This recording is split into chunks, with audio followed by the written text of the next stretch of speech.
Uh, all This is our seventh free live class. After completing this class, I'll provide you recorded class as well as PDF file.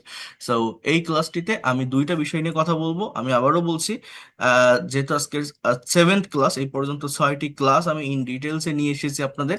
First class থাকবে প্রেপোজিশনের practical ব্যবহার নিয়ে। যে কথাটা আমি বললাম, যে কোনো কিছু আপনি স্পোকেন ইংলিশ শেখেন বা রিটেন ইংলিশ শেখেন, একটা ইংলিশ সেন্টেন্স লিখলে বা বললে সেই সেন্টেন্স বা বাক্যের ভিতর মোস্ট অফ দ্য টাইম বা কমনলি প্রেপোজিশনের ব্যবহার হয়ে থাকে। তো কিভাবে প্রেপোজিশনকে আপনারা প্র্যাকটিক্যালি ব্যবহার করবেন সেটি আমি দেখাবো। অর্থাৎ যাদের প্রেপোজিশনের ব্যবহার নিয়ে দুর্বলতা আছে সেন্টেন্স বা বাক্যের ভিতরে, আজকের এই ক্লাসটি লাস্ট পর্যন্ত করলে এটার একদম প্র্যাকটিক্যাল ব্যবহার আপনারা শিখতে পারবেন বা জানতে পারবেন। একটি সেন্টেন্স বা বাক্যে যদি প্রেপোজিশনের সঠিক ব্যবহার আপনি না করেন, ওই সেন্টেন্স কখনো কখনো ভালোভাবে অর্থ দিতে পারে না। তো এটা আমাদেরকে শিখতে হবে। এরপর আমি দেখাবো রিডিং প্র্যাকটিস নিয়ে, যেটা আমি এইমাত্র বলছিলাম যে আমরা অনেকেই প্যাসেজ রিডিং করি, বাট একটা প্যাসেজ পড়ে ইংলিশে আমি এটা পড়তে পারি, বাট এটার অ্যাকচুয়াল অর্থটা কি, এটা কোন টেন্সে লেখা আছে, এখানে কোথায় ফ্রেজের ব্যবহার আছে, ক্লজের ব্যবহার আছে, এই বিষয়গুলো আমরা বুঝি না।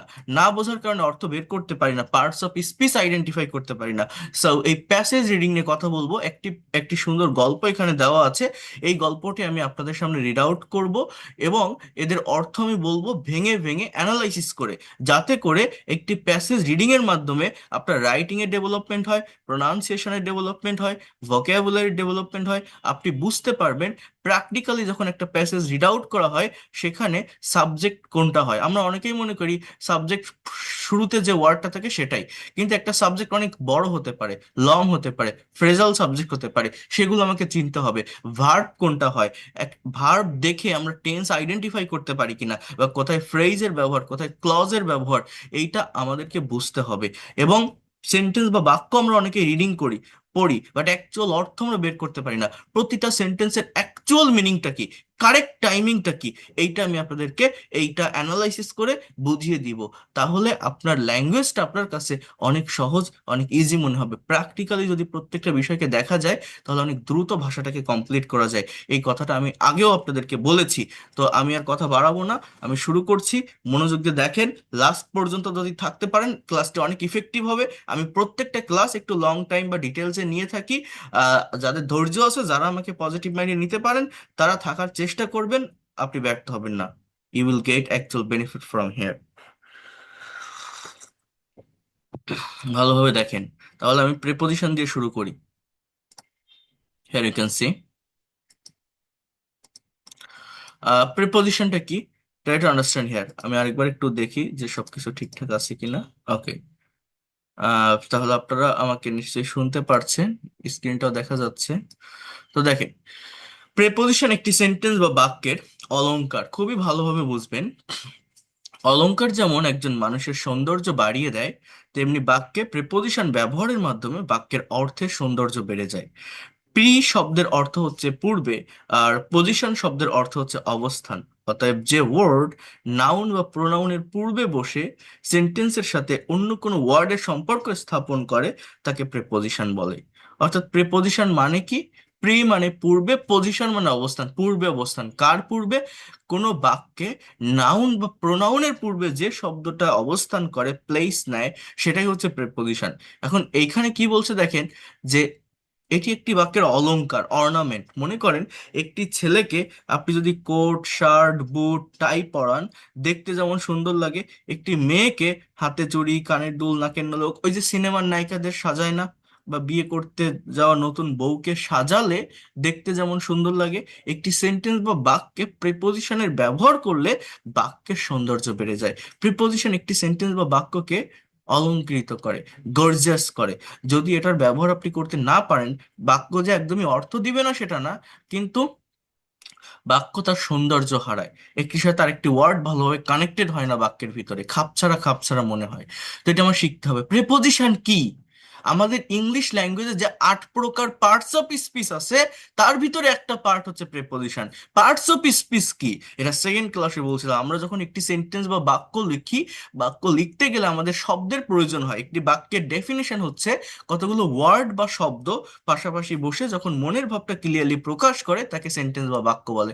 একটি বাক্যে ব্যবহৃত প্রতিটা শব্দই হচ্ছে এক একটা পার্টস অফ স্পিচ।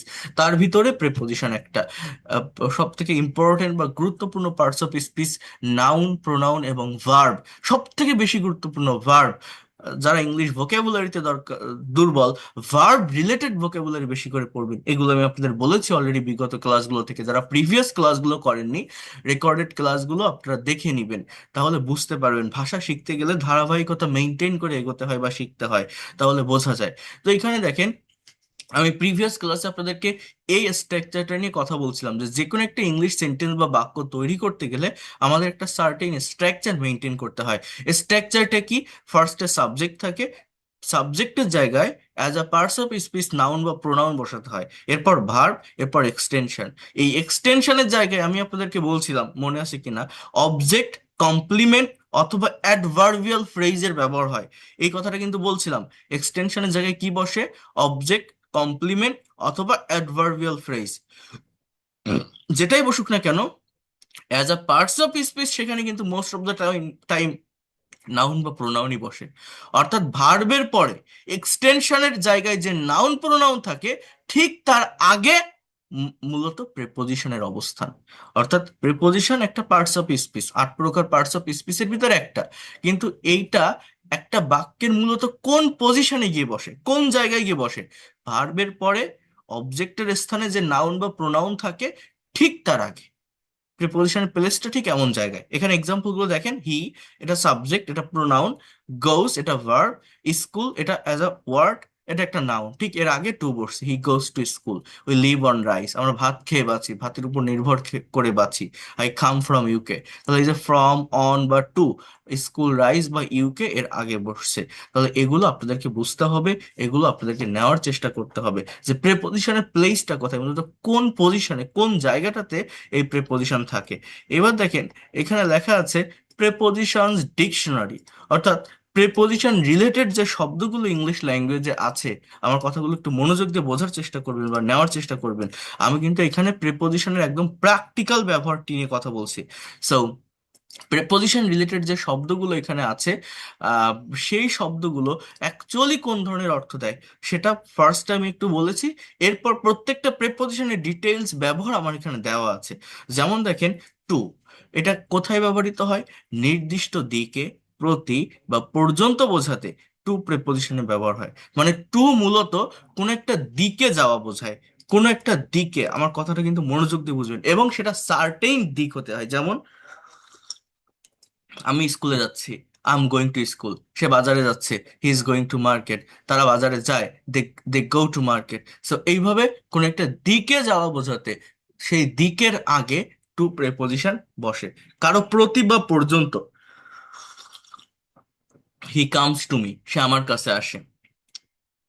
এখন দেখেন, এই, আমি এখানে আবার আসবো, বাট নিচে দেখেন আরেকটা প্রেপোজিশন রিলেটেড ওয়ার্ড আছে। সেটি কি? টুয়ার্ডস। দেখেন, আপনারা দেখতে পাচ্ছেন কিনা, টুয়ার্ডস বলছে। এটা অনেকের কাছে আনফ্যামিলিয়ার বা অপরিচিত লাগতে পারে। অনির্দিষ্ট কোনো গন্তব্য বোঝাতে বা লক্ষ্য অর্জন করা বোঝাতে এই টুয়ার্ডস প্রেপোজিশনের ব্যবহার হয়। কেমন এটা? অনির্দিষ্ট কোনো গন্তব্য বা লক্ষ্য অর্জন বলতে কি বোঝাতে চাচ্ছে? এখানে একটার সাথে একটা কম্পেয়ার করতে হবে। অর্থাৎ ডেস্টিনেশনটা যদি সার্টেইন হয় তাহলে টু, যদি আনসার্টেইন হয় তাহলে টুয়ার্ডস। মানেটা কি? মনে করেন আপনি আজ সারাদিন কোনো কাজ নাই, বাসায় শুয়ে আছেন। প্র্যাকটিক্যালি বোঝার চেষ্টা করতে হবে। আমরা যখন ল্যাঙ্গুয়েজ শিখবো, প্র্যাকটিক্যাল সিচুয়েশনের সাথে প্রত্যেকটা বিষয়কে অ্যাডাপ্ট করব, তাহলে ধরে রাখতে পারবো। তো আমি কি বলছি? আপনি আজ সারাদিন কোনো কাজ নেই, বাসায় শুয়ে আছেন। সন্ধ্যার দিকে মনে হচ্ছে সারাদিন তো বাসায় বসে থাকলাম, শুয়ে থাকলাম, এখন যদি একটু বাইরে বের হতে পারতাম তাহলে ভালো লাগতো। এই মোনোটোনাস ফিল হতো না। এটাকে আমি ওভারকাম করতে পারতাম, মাইন্ড বা ব্রেনটা ফ্রেশ হতো। তো আপনার বাসায় আপনার আব্বুকে বা আম্মুকে আপনি এটা বলছেন যে আব্বু, আমি একটু মাঠের দিকে যাচ্ছি। মনে করেন আপনার বাসার পাশে একটা খেলার মাঠ আছে বা একটা পার্ক আছে, আমি একটু পার্কের দিকে যাচ্ছি। বা একটা বাজার আছে, আমি একটু বাজারের দিকে যাচ্ছি। আমরা এরকম বলি না, আম্মু আমি একটু বাজারের দিকে যাচ্ছি, আমি চলে আসবো দ্রুত। অর্থাৎ আমার বাসায় ভালো লাগছে না তাই আমি বের হচ্ছি। আমি কিন্তু ওই বাজার পর্যন্ত, পার্ক পর্যন্ত, মাঠ পর্যন্ত যাবো কিনা এটা আমি শিওর না। আমি যেতেও পারি, ভালো না লাগলে মাঝপথে ফিরেও আসতে পারি। অর্থাৎ কোনো একটা দিকে যাওয়ার যে গন্তব্য, যে ডেস্টিনেশন, সেটা যদি আমার সার্টেইন না থাকে, সেটা যদি আনসার্টেইন হয়, অনির্দিষ্ট হয়, তখন টু এর পরিবর্তে টুয়ার্ডস ব্যবহৃত হয়। অর্থাৎ আপনি যদি বলেন I am going to the park, আমি পার্কে যাচ্ছি, একদম পার্কেই যাচ্ছি, certain destination. But I am going towards park, আমি পার্কের দিকে যাচ্ছি। I am going towards the market, আমি বাজারের দিকে যাচ্ছি। কেউ কি আমার কথাটা বুঝতে পারছেন? এই দুইটা ওয়ার্ডের পার্থক্য কি? অনেকে টুয়ার্ডস সম্পর্কে কোনোভাবে পরিচিতই নয়, জানেই না যে এটা একটা প্রেপোজিশন। বাট বুঝতে পারছেন আমি কি বলছি? কোনো একটা দিকে যাওয়া বোঝায়। জি স্যার, ক্লিয়ার বুঝতে কথা পারছি স্যার। ক্লিয়ার? সার্টেইন ডেস্টিনেশন হলে টু, আনসার্টেইন ডেস্টিনেশন হলে টুয়ার্ডস। ওকে, এগুলো জানতে হবে, প্র্যাকটিক্যালি জানতে হবে। এরপর দেখেন অ্যাট, এগুলোর আরো অন্যান্য জায়গায় ব্যবহার আছে, বাট মেইনলি যেখানে ব্যবহার হয় আমি আগে সেটা বলছি। এরপর দেখেন অ্যাট, স্থান বা সময় বোঝাতে অ্যাট এর ব্যবহার হয়। মানে অ্যাট এর কিন্তু আরো ব্যবহার আছে, বাট মেইনলি দুইটা জায়গায় অ্যাট প্রেপোজিশন বসে, দুইটা জায়গায়। সেই দুইটা কি? একটা হচ্ছে শার্প টাইম বা নির্দিষ্ট সময়ের আগে, বা ঘড়ির কাঁটার আগে বলা যেতে পারে। যেমন আমি যদি বলি আমি আজ রাত 10টায় আপনাদের ক্লাস নিব, তাহলে এই 10টা সার্টেন টাইম না? আমি যখন আপনাকে নোটিশটা দিব, কিভাবে দিব? I will take your class at 10 p.m. এই যে সার্টেন টাইমের আগে অ্যাট বসে। সে সকাল 9টায় ইউনিভার্সিটিতে যায়, he goes to the university at 9 a.m. এইভাবে অ্যাট প্রিপোজিশনের ব্যবহার হয়। এছাড়া জায়গা, তুলনামূলক ছোট জায়গা বোঝাতে, মূলত যে কোনো প্লেস বা জায়গাকে ইন্ডিকেট করতে মেইনলি দুইটা প্রিপোজিশনের ব্যবহার হয়, অ্যাট এবং ইন। অ্যাট এবং ইন, তুলনামূলক ছোট জায়গা বোঝাতে অ্যাট বসে। যেমন আমি যদি আপনাকে বলি যে হি লিভস অ্যাট মিরপুর, সে মিরপুরে বাস করে। এই যে জায়গাটা মিরপুর, একটা এরিয়া, একটা এলাকা, এটা তুলনামূলক ছোট এলাকা। ঢাকার একটা ক্যাপিটাল সিটি, তার একটা এরিয়া হচ্ছে মিরপুর। এখানে আপনি অ্যাট প্রিপজিশনে ব্যবহার করতে পারেন। ইভেন যে কোনো bus stand, train station, office, court, bank, school, hospital, এই ধরনের কোনো ইনস্টিটিউশন বা যে কোনো ধরনের প্লেস, হ্যাঁ, এর আগে কিন্তু আপনি অ্যাট প্রেপোজিশনের ব্যবহার করতে পারেন। আবারও বলছি, অ্যাট দুইটা জায়গায় বসে মেইন। একটা হচ্ছে যে কোনো একটা স্থান বা জায়গাকে ইন্ডিকেট করতে, অথবা সময়, সময় বলতে আহ, নির্দিষ্ট সময়, সার্টেইন টাইমের আগে অ্যাট বসে।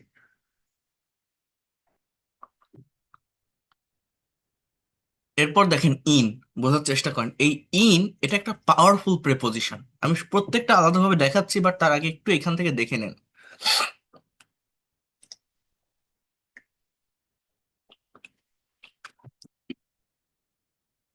ইন প্রেপোজিশনের কথা, এই জায়গাটাতে কি বলছে দেখেন। মাস বা বছর, কোনো বড় স্থান, কোনো ভাষা বা বিষয় বা কোনো কিছুর মধ্যে বোঝাতে ইন বসে। যেমন he live at Mirpur in Dhaka. এই দেখেন, মানে এই যে কোনো একটা জায়গা বা প্লেসকে ইন্ডিকেট করতে অ্যাট এবং ইন দুটো প্রেপোজিশনই বসে। মানে তুলনামূলক বড় জায়গা বোঝাতে ইন, এবং ছোট জায়গা বোঝাতে অ্যাট। যেমন বলছে আমি ঢাকার মিরপুরে বাস করি, এখানে দুইটা জায়গা মেনশন করা আছে, তো বড় জায়গাটাকে ইন দিয়েছে, ছোট জায়গাটাকে অ্যাট। আবার দেখেন বলছে I live at Dhaka in Bangladesh. অর্থাৎ মিরপুর আর ঢাকার ভিতর ঢাকা বড়, এই জন্য ইন দিয়েছে। আবার ঢাকা এবং বাংলাদেশের ভিতর বাংলাদেশ বড়, এই জন্য বাংলাদেশের আগে ইন এবং ঢাকার আগে কিন্তু অ্যাট বসছে। তাহলে প্লেস বা জায়গাকে ইন্ডিকেট করতে মনে রাখবেন অ্যাট এবং ইন, এই দুটো প্রেপোজিশন বসে। এটা একটার পরিবর্তে আরেকটা বসতে পারে। এটা ওই ধরনের কোনো, মানে খুব বড় ধরনের কোনো পার্থক্য তৈরি করে না। এটা ডিপেন্ড করে যে কোনটা কতটা অ্যাপ্রোপ্রিয়েটলি আপনি ইউজ করতে পারছেন। যদি মনে হয় আমি যে জায়গাটাকে মেনশন করছি সেটা অনেক বড় কোনো জায়গা, তাহলে ইন বসান। Otherwise most of the time প্লেসের আগে অ্যাট বসালে কখনো ভুল হয় না। এটা হচ্ছে মেইন কথা। এরপর দেখেন বলছে যে মাস বা বছর। এই মাস বা বছর বলতে কি? যেমন মনে করেন আমি যদি বলি সে জানুয়ারি মাসে জন্মগ্রহণ করেছিল, হি ওয়াজ বর্ন ইন জানুয়ারি। হ্যাঁ, তাহলে এই যে মাসের আগে। অথবা সে 1995 সালে জন্মগ্রহণ করেছিল, হি ওয়াজ বর্ন ইন 1995। সো এইভাবে, এইভাবে যে কোনো প্লেস, এইভাবে যে কোনো প্লেস বা জায়গাকে ইন্ডিকেট করতে ইন প্রিপোজিশন বসে। যে কোনো প্লেস বা জায়গাকে ইন্ডিকেট করতে ইন প্রিপোজিশন বসে। তাহলে আমি কি বললাম, মাস বা বছরের আগে আমাদের কি বসে, ইন প্রিপোজিশন বসে। মাস বা বছর, হি ওয়াজ বর্ন ইন জানুয়ারি, অথবা হি ওয়াজ বর্ন ইন 1995। সো এইভাবে আপনারা এটাকে ব্যবহার করতে পারেন। এরপর কি, আচ্ছা এখানে দেখেন ওয়াজ বর্ন লিখলাম, এটা কেন লিখলাম জানেন, কেউ বলতে পারেন? অনেকে এই বিষয়গুলো বোঝে না, এটা কোন টেন্স। মনে করেন আমি যদি বলি যে আহ, যে কোনো একটা মানুষের কথা আমি বললাম বা মেনশন করলাম যে সে 1995 সালে মারা গিয়েছিল, জন্মগ্রহণ না বলে যদি বলি যে সে 1995 সালে মারা গিয়েছিল, ইংলিশ কি জানেন? ইংলিশ হচ্ছে এরকম যে just I can say he died in 1995। সে 1995 সালে মারা গিয়েছিল। হি ডাইড ইন 1995। এখানে কিন্তু কোনো ওয়াজ বা ওয়ার লিখিনি। কেন লিখিনি কেউ বলতে পারেন? এই যে বাক্যটা আমি লিখলাম, হি ডাইড ইন 1995, এটা হচ্ছে ডাই মানে মারা যাওয়া, এর পাস্ট ফর্ম ডাইড। এটা পাস্ট ইনডিফিনিট টেন্সের অ্যাক্টিভের স্ট্রাকচার। এই জায়গাটা একটু বোঝার চেষ্টা করেন, অনেকে এই বিষয়গুলো সম্পর্কে অবগত না বা সঠিক ধারণা রাখে না। এইটা পাস্ট ইনডিফিনিট টেন্স এর অ্যাক্টিভের একটি স্ট্রাকচার। কিন্তু এই যে দুইটা বাক্য লিখলাম, হি ওয়াজ বর্ন ইন 1995, এই দুইটা বাক্য বা আহ, এই দুইটা বাক্য মূলত প্যাসিভের স্ট্রাকচার। এখন কেন প্যাসিভ? আপনি বলতে পারেন যে এখানে তো বাই মি বাই হিম এগুলো লেখা নেই, তাহলে প্যাসিভ কেন? বা আমি এই ওয়াজ বর্ন কেন কে দিলাম? ওয়াজ প্লাস V3, এটা হচ্ছে প্যাসিভের স্ট্রাকচার পাস্ট ইনডিফিনিট টেন্সের। কিন্তু খোলা চোখে বাক্যগুলোকে দেখলে মনে হবে না এটা প্যাসিভ। এগুলো জানতে হয়, এগুলো সম্পর্কে ধারণা রাখতে হয়। বাট এই বাক্যগুলো অ্যাকচুয়ালি প্যাসিভ। এর মেইন রিজন কি জানেন? একটা ব্যক্তি কখনো নিজে নিজে জন্মগ্রহণ করতে পারে না, তাকে জন্ম দেওয়া হয়, তার মায়ের পেট থেকে সে বের হয়।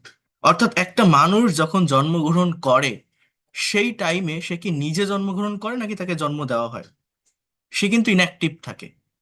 এজন্য যে কোনো কবি, লেখক, সাহিত্যিক, যে কোনো মানুষের জন্মসাল যখন ইংলিশে ডিসক্রাইব করতে হয়, বর্ণনা করতে হয়, তখন সেটা প্যাসিভ মেনটেন করে করতে হয়। অনেকে এই জিনিসটা জানে না বা বোঝে না, এটা আপনাকে জানতে হবে। এই বাক্যগুলো খোলা চোখে দেখলে আপনার মনে হবে না প্যাসিভ, বাট এগুলো অ্যাকচুয়ালি প্যাসিভ। বাট কেউ মারা যাওয়ার ক্ষেত্রে, আমি আবারও বলছি, সে নিজে নিজে মারা যেতে পারে, তো তখন অ্যাক্টিভের ব্যবহার করা যায়। আমি আপনাদের ফিফথ ফ্রি ক্লাসে অ্যাক্টিভ এবং প্যাসিভ এই দুইটা নিয়ে আলোচনা করেছিলাম, অ্যাক্টিভ এবং প্যাসিভ।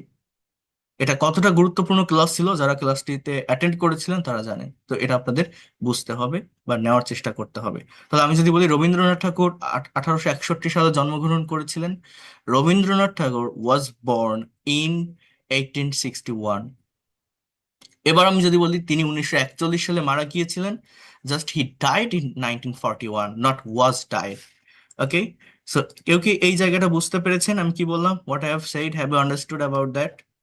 বোঝা গেল? Yes, sir. হ্যাঁ। Yes, sir. বুঝতে পেরেছি স্যার। কোনো কোন Yes, ব্যক্তি sir. মারা যেতে পারে না স্যার, রাস্তায় ছাড়া কি কারো মৃত্যু হওয়া সম্ভব? তো এই বিষয়টা হচ্ছে মেইন কথা, ঠিক আছে? আমার কথাটা বোঝার চেষ্টা করেন, নেওয়ার চেষ্টা করেন। আমি কি বলছি সেইটা আগে বোঝেন। আমি বলছি যে একজন মানুষ যখন জন্মগ্রহণ করে তাকে জন্ম দেওয়া হয়, সে ওই টাইমটাতে ইনঅ্যাক্টিভ থাকে। কিন্তু একজন মানুষ নিজে মরে কারো সাহায্য ছাড়া, ঠিক আছে? তো সেখানে আপনি অ্যাক্টিভের স্ট্রাকচার ব্যবহার করতে পারেন। বাট জন্মগ্রহণ করার ক্ষেত্রে আপনার প্যাসিভের স্ট্রাকচার ব্যবহার করতে হয়, মেনটেন করতে হয়। এরপর বলছে কোনো ভাষা বা বিষয় বোঝাতে, কোনো ভাষা বা বিষয় বোঝাতে কি বসে? ইন বসে। কি বসে? ইন বসে। ভাষা বলতে, for example, I wrote a poem. Write থেকে wrote, past indefinite tense, a poem in English. আমি ইংরেজিতে একটা কবিতা লিখেছিলাম। এই যে ল্যাঙ্গুয়েজ, এর আগে আমি ইন বসালাম। বিষয় বলতে কি? Subject. For example, he is studying in math, he is studying in political science. হ্যাঁ। সো এই যে একটা সাবজেক্ট, এই সাবজেক্টের নামের আগে আমরা কি বসালাম? ইন প্রেপোজিশন বসালাম। এই জায়গাটাতে অনেকেই ভুল করে। কোথায় ভুল করে? আপনি কোন একটা ভাইবা ফেস করছেন, কোন একটা জায়গায় ইংলিশে প্রেজেন্টেশন দিচ্ছেন, কোন একটা কর্পোরেট অফিসে আপনি ভাইবা দিতে গেলেন, আপনার কাছে জিজ্ঞাসা করে না হোয়াটস ইউর এডুকেশনাল কোয়ালিফিকেশন, আপনার শিক্ষাগত যোগ্যতা কি, আপনি কোন জায়গা থেকে পড়াশোনা করেছেন? এইটা অনেকেই ইংলিশে পারফেক্টলি ডিসক্রাইব করতে পারে না, এই প্রেপোজিশনের ভুল করে থাকে। অনেকেই বলে, মনে করেন আপনি আহ, কোথাও কারেন্টলি পড়ছেন, হ্যাঁ, অনার্স হোক, মাস্টার্স হোক, ইন্টারমিডিয়েট হোক, যেটাই আপনি পড়েন না কেন, এটা আপনি কিভাবে বলবেন? অনেকে এইভাবে বলে, I am studying department of economics, university of Dhaka. এইভাবে কথা বলে, অর্থাৎ একটা সেন্টেন্স সে বলে, বাট সেন্টেন্সের ভিতর ওয়ার্ডের সাথে অন্য ওয়ার্ডের কানেকশন ভালোভাবে থাকে না। এটা প্রেপোজিশনের অনেক বড় একটা ভুল, যেটা সবাই রিকগনাইজ করতে পারে না, চিনতে পারে না। এইগুলো বুঝতে হবে। মনে করেন আপনি বলছেন, আমি ঢাকা বিশ্ববিদ্যালয়ে পলিটিক্যাল সায়েন্সে অনার্স পড়তেছি। এই কথাটা আপনি কিভাবে ইংলিশে বলবেন প্রেপোজিশনকে সঠিক রেখে? দেখেন, এই ধরনের সেন্টেন্স যখন আপনি ব্যবহার করবেন বা বলবেন, আই অ্যাম স্টাডিং, দেখেন, এরপর আপনি যে সাবজেক্টে পড়াশোনা করছেন, প্রত্যেকটি সাবজেক্ট প্রত্যেকটি সাবজেক্ট যে কোনো একটি প্রোগ্রামের আন্ডারে থাকে। যেমন আমি এই যে পলিটিক্যাল সায়েন্স বললাম, bachelor of social science, BSS, এর ভিতরেই থাকে, এর ভিতরে থাকে। এরপর আমি যদি বলি আহ আমি বাংলায় পড়ি, ইংলিশে পড়ি, তাহলে এটা কিসের ভিতর থাকে? BA, bachelor of arts. আমি যদি অ্যাকাউন্টিং বা ম্যানেজমেন্টের কথা বলি, বিবিএ, যদি সেখানে মাস্টার্স হয়, এমবিএ। তো এই ধরনের প্রোগ্রামগুলোকে মেনশন করতে হয়। কেন মেনশন করতে হয় জানেন? তাহলে আপনি যখন বাইরের কান্ট্রির কোনো একটা মানুষের সাথে কথা বলছেন, আপনি যখন বাইরের কান্ট্রির কোনো একটা মানুষের সাথে কথা বলছেন, কেউ যদি আপনার কাছে আপনার এডুকেশনাল কোয়ালিফিকেশন জানতে চায়, এই প্রোগ্রামগুলো মেনশন করলে সে বুঝতে পারে আপনি ঠিক কোন লেভেলে আছেন পড়াশোনার। না হলে কিন্তু সবাই বুঝতে পারে না, সব দেশের এডুকেশন সিস্টেম সেম না। আপনি যদি এতটুকু বলেন যে আমি ঢাকা কলেজে ইংলিশ অনার্স করছি, I am studying in English at Dhaka college, তাহলে ঢাকা কলেজে তো অনার্সও আছে, ইন্টারও আছে, মাস্টার্সও আছে, আপনি কোনটা করছেন সে বুঝবে কি করে? আপনি যদি প্রোগ্রামকে মেনশন না করেন। আমার কথাটা বোঝেন? তো এই জন্য আমাকে কি করতে হবে? এইভাবে বলতে হবে যে I am studying, for example, B S, এরকম,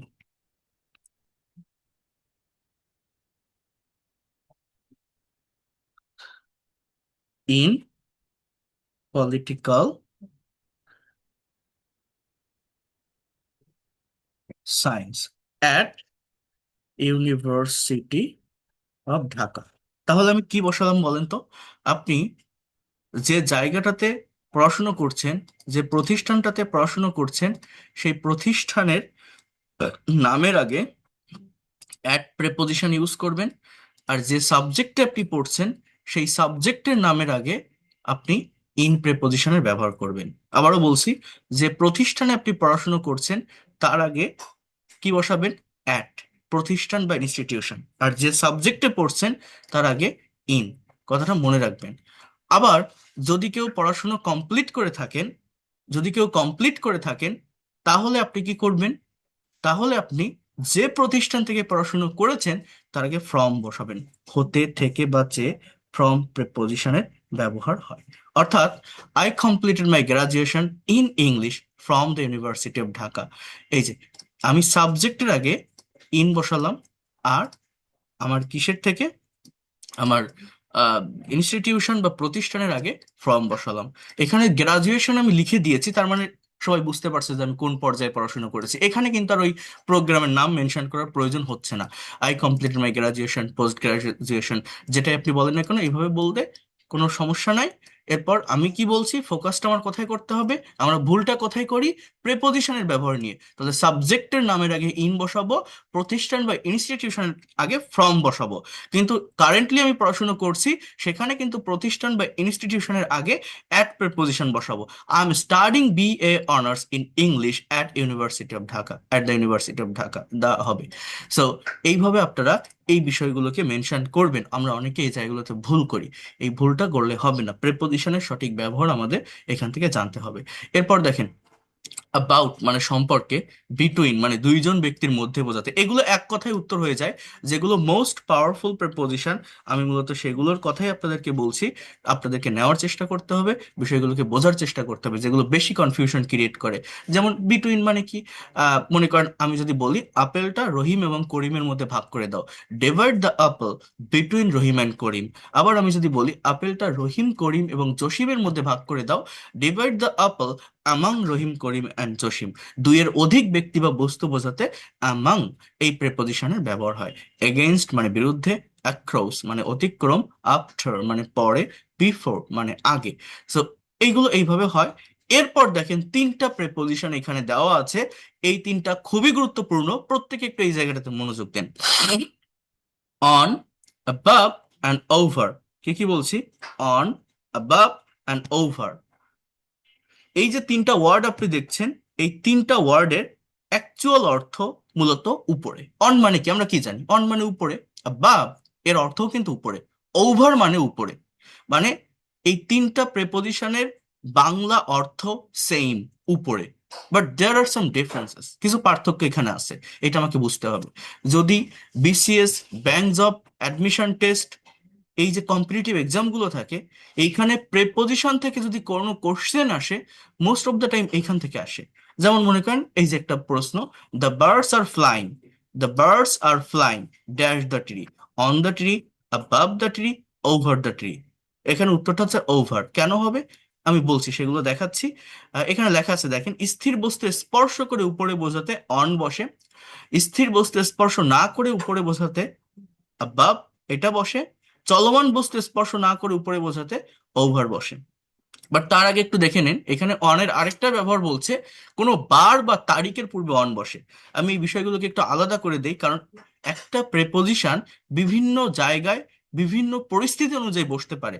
সো এই ফাংশনগুলো আমাকে বুঝতে হবে। আমি যদি একটু ব্ল্যাঙ্ক পেজে আসি এবং আপনাদেরকে আলাদা করে বলি, it will be better for your understanding. দেখেন ইংলিশ ল্যাঙ্গুয়েজে টাইম রিলেটেড প্রেপোজিশন হচ্ছে মূলত তিনটা। একটু ভেঙে ভেঙে বোঝেন কি বলছি আমি। টাইম রিলেটেড প্রিপোজিশন এইগুলো কি কি? At, in and one. এই তিনটা প্রিপোজিশন যে কোনো টাইম রিলেটেড প্রিপোজিশন, সরি, এই তিনটা প্রিপোজিশন মূলত সময়কে মেনশন করার জন্য বসে। এখন কোনটা কোথায় বসে? সার্টেইন টাইমের আগে আমি কি বলছি? অ্যাট বসে। যেমন ওই যে আমি বললাম, I'll take your class, I'll take your class at 10 PM, আমি রাত 10টায় আপনাদের ক্লাস নিব। এই যে ঘড়ির কাঁটা, একটা, দুইটা, তিনটা, চারটা, পাঁচটা, ছয়টা, সার্টেইন টাইমের আগে আমাদের কি বসে? অ্যাট প্রিপোজিশন বসে। এরপর কি? এরপর ইনের ব্যবহার কি বলছি? মাস বা বছরের আগে ইন বসে। যেমন আমি যদি দুইটা সেন্টেন্স লিখি, 1952 সালে ভাষা আন্দোলন সংগঠিত হয়েছিল, কেউ বলতে পারেন এই বাক্যটা ইংলিশে কি হবে? 1952 সালে ভাষা আন্দোলন সংগঠিত হয়েছিল। অনেকে এটা পারবে না, কেন জানেন? এটা প্যাসিভ রিলেটেড বাক্য, যেগুলো আমাদের বেশি করে শিখতে হবে। এটা আমি বলছিলাম যে প্যাসিভ ভয়েসের গুরুত্ব ইংলিশ ল্যাঙ্গুয়েজে কতটা বেশি। দেখেন, language movement was organised in 1952। 1952 সালে, এই যে সাল দেখছেন, ভাষা আন্দোলন শুরু হয়েছিল। Language movement was organised in 1952। আমি যদি বলি 21শে ফেব্রুয়ারি বা জাস্ট ফেব্রুয়ারি মাসে আন্তর্জাতিক মাতৃভাষা দিবস পালন করা হয়, 21শে ফেব্রুয়ারিটা আগে বলবো না, জাস্ট এতটুকু যদি বলি ফেব্রুয়ারি মাসে আন্তর্জাতিক মাতৃভাষা দিবস পালন করা হয়, ইংলিশ কি বলতে পারবেন? ভেবে দেখেন তো। এই বাক্যগুলো আপনারা ইংলিশে ট্রান্সলেট করতে গেলে দেখবেন প্রবলেম ফেস করবেন, কেন জানেন? এগুলো প্যাসিভ, ডিরেক্ট প্যাসিভ রিলেটেড বাক্য, যেগুলো আমরা প্র্যাকটিস করতে অভ্যস্ত নেই। বাট এগুলো যদি আপনারা শিখতে পারেন, তাহলে আপনি ইংলিশে প্রফেশনাল হতে পারবেন। তাহলে আমি কি বললাম বোঝার চেষ্টা করেন। International mother language day is observed in February. In February. International Mother Language Day is observed in February. এইবার আমি যদি বলি 21শে ফেব্রুয়ারি আন্তর্জাতিক মাতৃভাষা দিবস পালন করা হয়, যদি আমি ডেট মেনশন করি, তখন আমার কি হবে? তাহলে মাসের আগে কিন্তু ইন বসে, সালের আগে কিন্তু ইন বসে, কিন্তু যদি ডে বা ডেট থাকে তখন আমাকে অন প্রিপোজিশন ব্যবহার করতে হয়। অন 21st February, কি বললাম? International mother language day is observed, is plus ভি3, এটা প্রেজেন্ট ইনডিফিনিট টেন্সের প্যাসিভ। অন 21st February, অর্থাৎ ডে আর ডেট, বার বা তারিখের আগে অন প্রিপোজিশন বসে। আমি যদি বলি সে আগামী সোমবার আমার অফিসে আসবে, he will come to my office on Monday. So এইভাবে ডে অর ডেট, আমি আবারও বলছি, বার বা তারিখের আগে অন বসে, মান্থ অর ইয়ার্স অর্থাৎ সাল বা মাসের আগে ইন বসে, আর সার্টেইন টাইম বা ঘড়ির কাটার আগে মূলত অ্যাট প্রেপোজিশন বসে। আবারও বলছি, ঘড়ির কাটা বা সার্টেইন টাইমের আগে অ্যাট বসে। এদের অন্যান্য জায়গায় ব্যবহার আছে, বাট সময়কে মেনশন করতে টাইমের জন্য কিসের ব্যবহার হচ্ছে? আবারও বলছি, অ্যাটের ব্যবহার কোথায় হচ্ছে? সার্টেইন টাইমের আগে, বছর বা সাল অর্থাৎ মান্থ অর ইয়ার, এইটার আগে ইন বসবে। আর ডে অর ডেট, বার বা তারিখের আগে কি বসবে? On. Saturday, Sunday, Monday, Tuesday, Wednesday, Thursday, Friday, even birthday, anniversary day, any kinds of day or date যদি থাকে তার আগে কিন্তু অন প্রিপোজিশন বসে। তাহলে 16ই ডিসেম্বর বিজয় দিবস পালন করা হয়, victory day is observed on 16th December। So এইভাবে এটা হয়ে থাকে।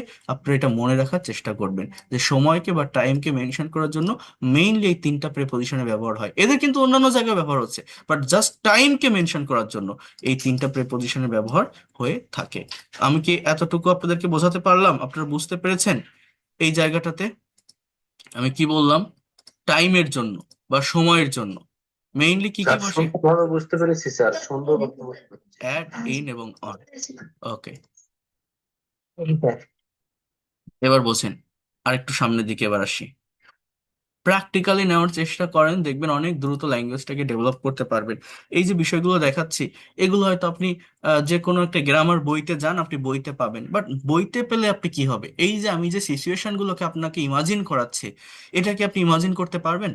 মনে করেন আপনি প্রেপোজিশন একটা চ্যাপ্টার ওপেন করলেন, লেখা থাকলো যে অনের ব্যবহার, আপনি পড়ে যাচ্ছেন, স্থির বস্তুকে স্পর্শ করে উপরে বোঝাতে অন বসে, যেমন the book is on the table. স্থির বস্তুকে স্পর্শ না করে উপরে বোঝাতে অ্যাবাভ বসে, the light is on my head.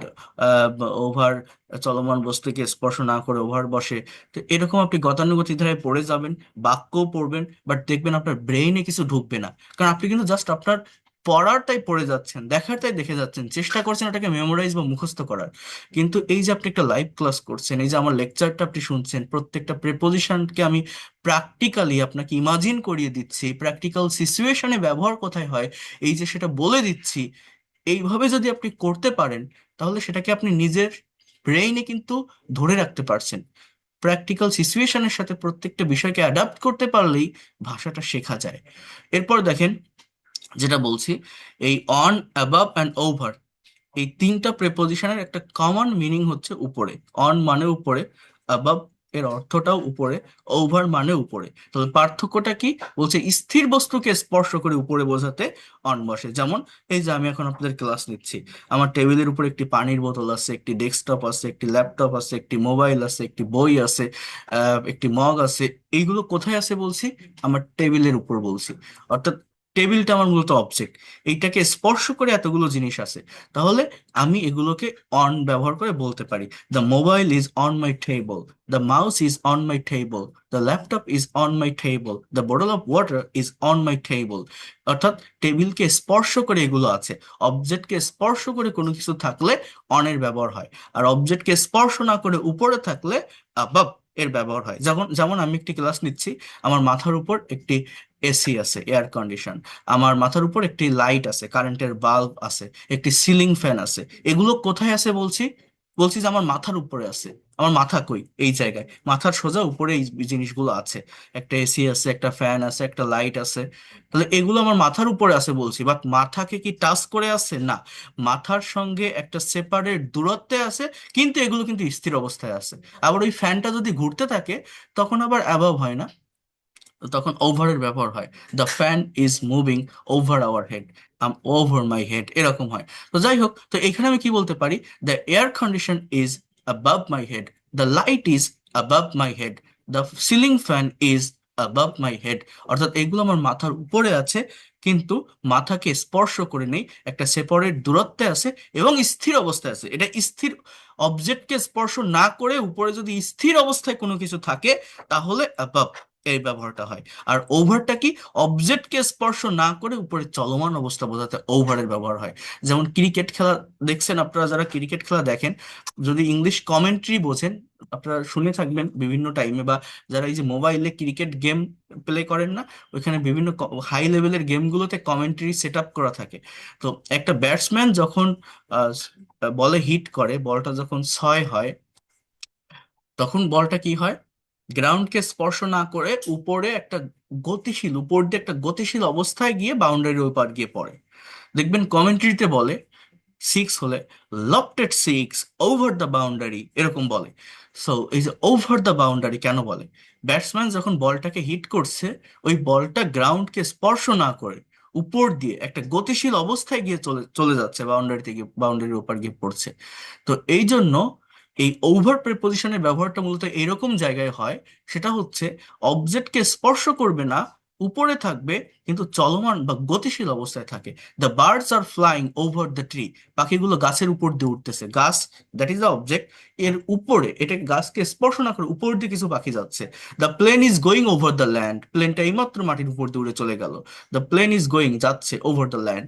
So এইভাবে ওভার প্রিপোজিশনের ব্যবহার হয়। ওভার প্রিপোজিশনের ব্যবহারটা কোথায় হয় তাহলে, অবজেক্টকে স্পর্শ না করে উপরে কোনো কিছু চলমান বোঝাতে।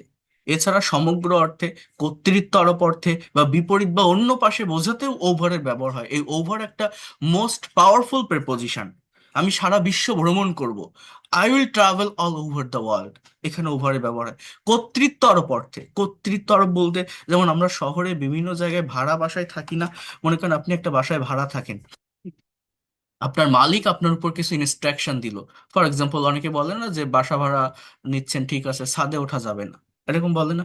তো আপনি যদি বলেন যে এই বাড়ির মালিক অনেক নিয়ম জারি করেছে, অনেক নিয়ম আরোপ করেছে, the owner of this house has imposed many rules over me, এই যে আমার উপর অনেক রুলস, অনেক নিয়ম জারি করেছে। কি বললাম বলেন তো? The owner of this house, এই বাড়ির মালিক, has imposed, has plus imposed মানে আরোপ করা, মেনি রুলস অনেক নিয়ম, ওভার মি আমার উপর। এই যে ওভারের ব্যবহারটা করলাম, এটা কর্তৃত্ব আরোপ অর্থে। হ্যাঁ, বিপরীত বা অন্য পাশে বোঝাতে। ফর এক্সাম্পল, আপনি কাউকে খুঁজতে গেলেন, দূর গ্রামে, আপনি গিয়ে বলছেন এখানে রহিমের বাড়ি কোথায়, রহিম কোথায় থাকে।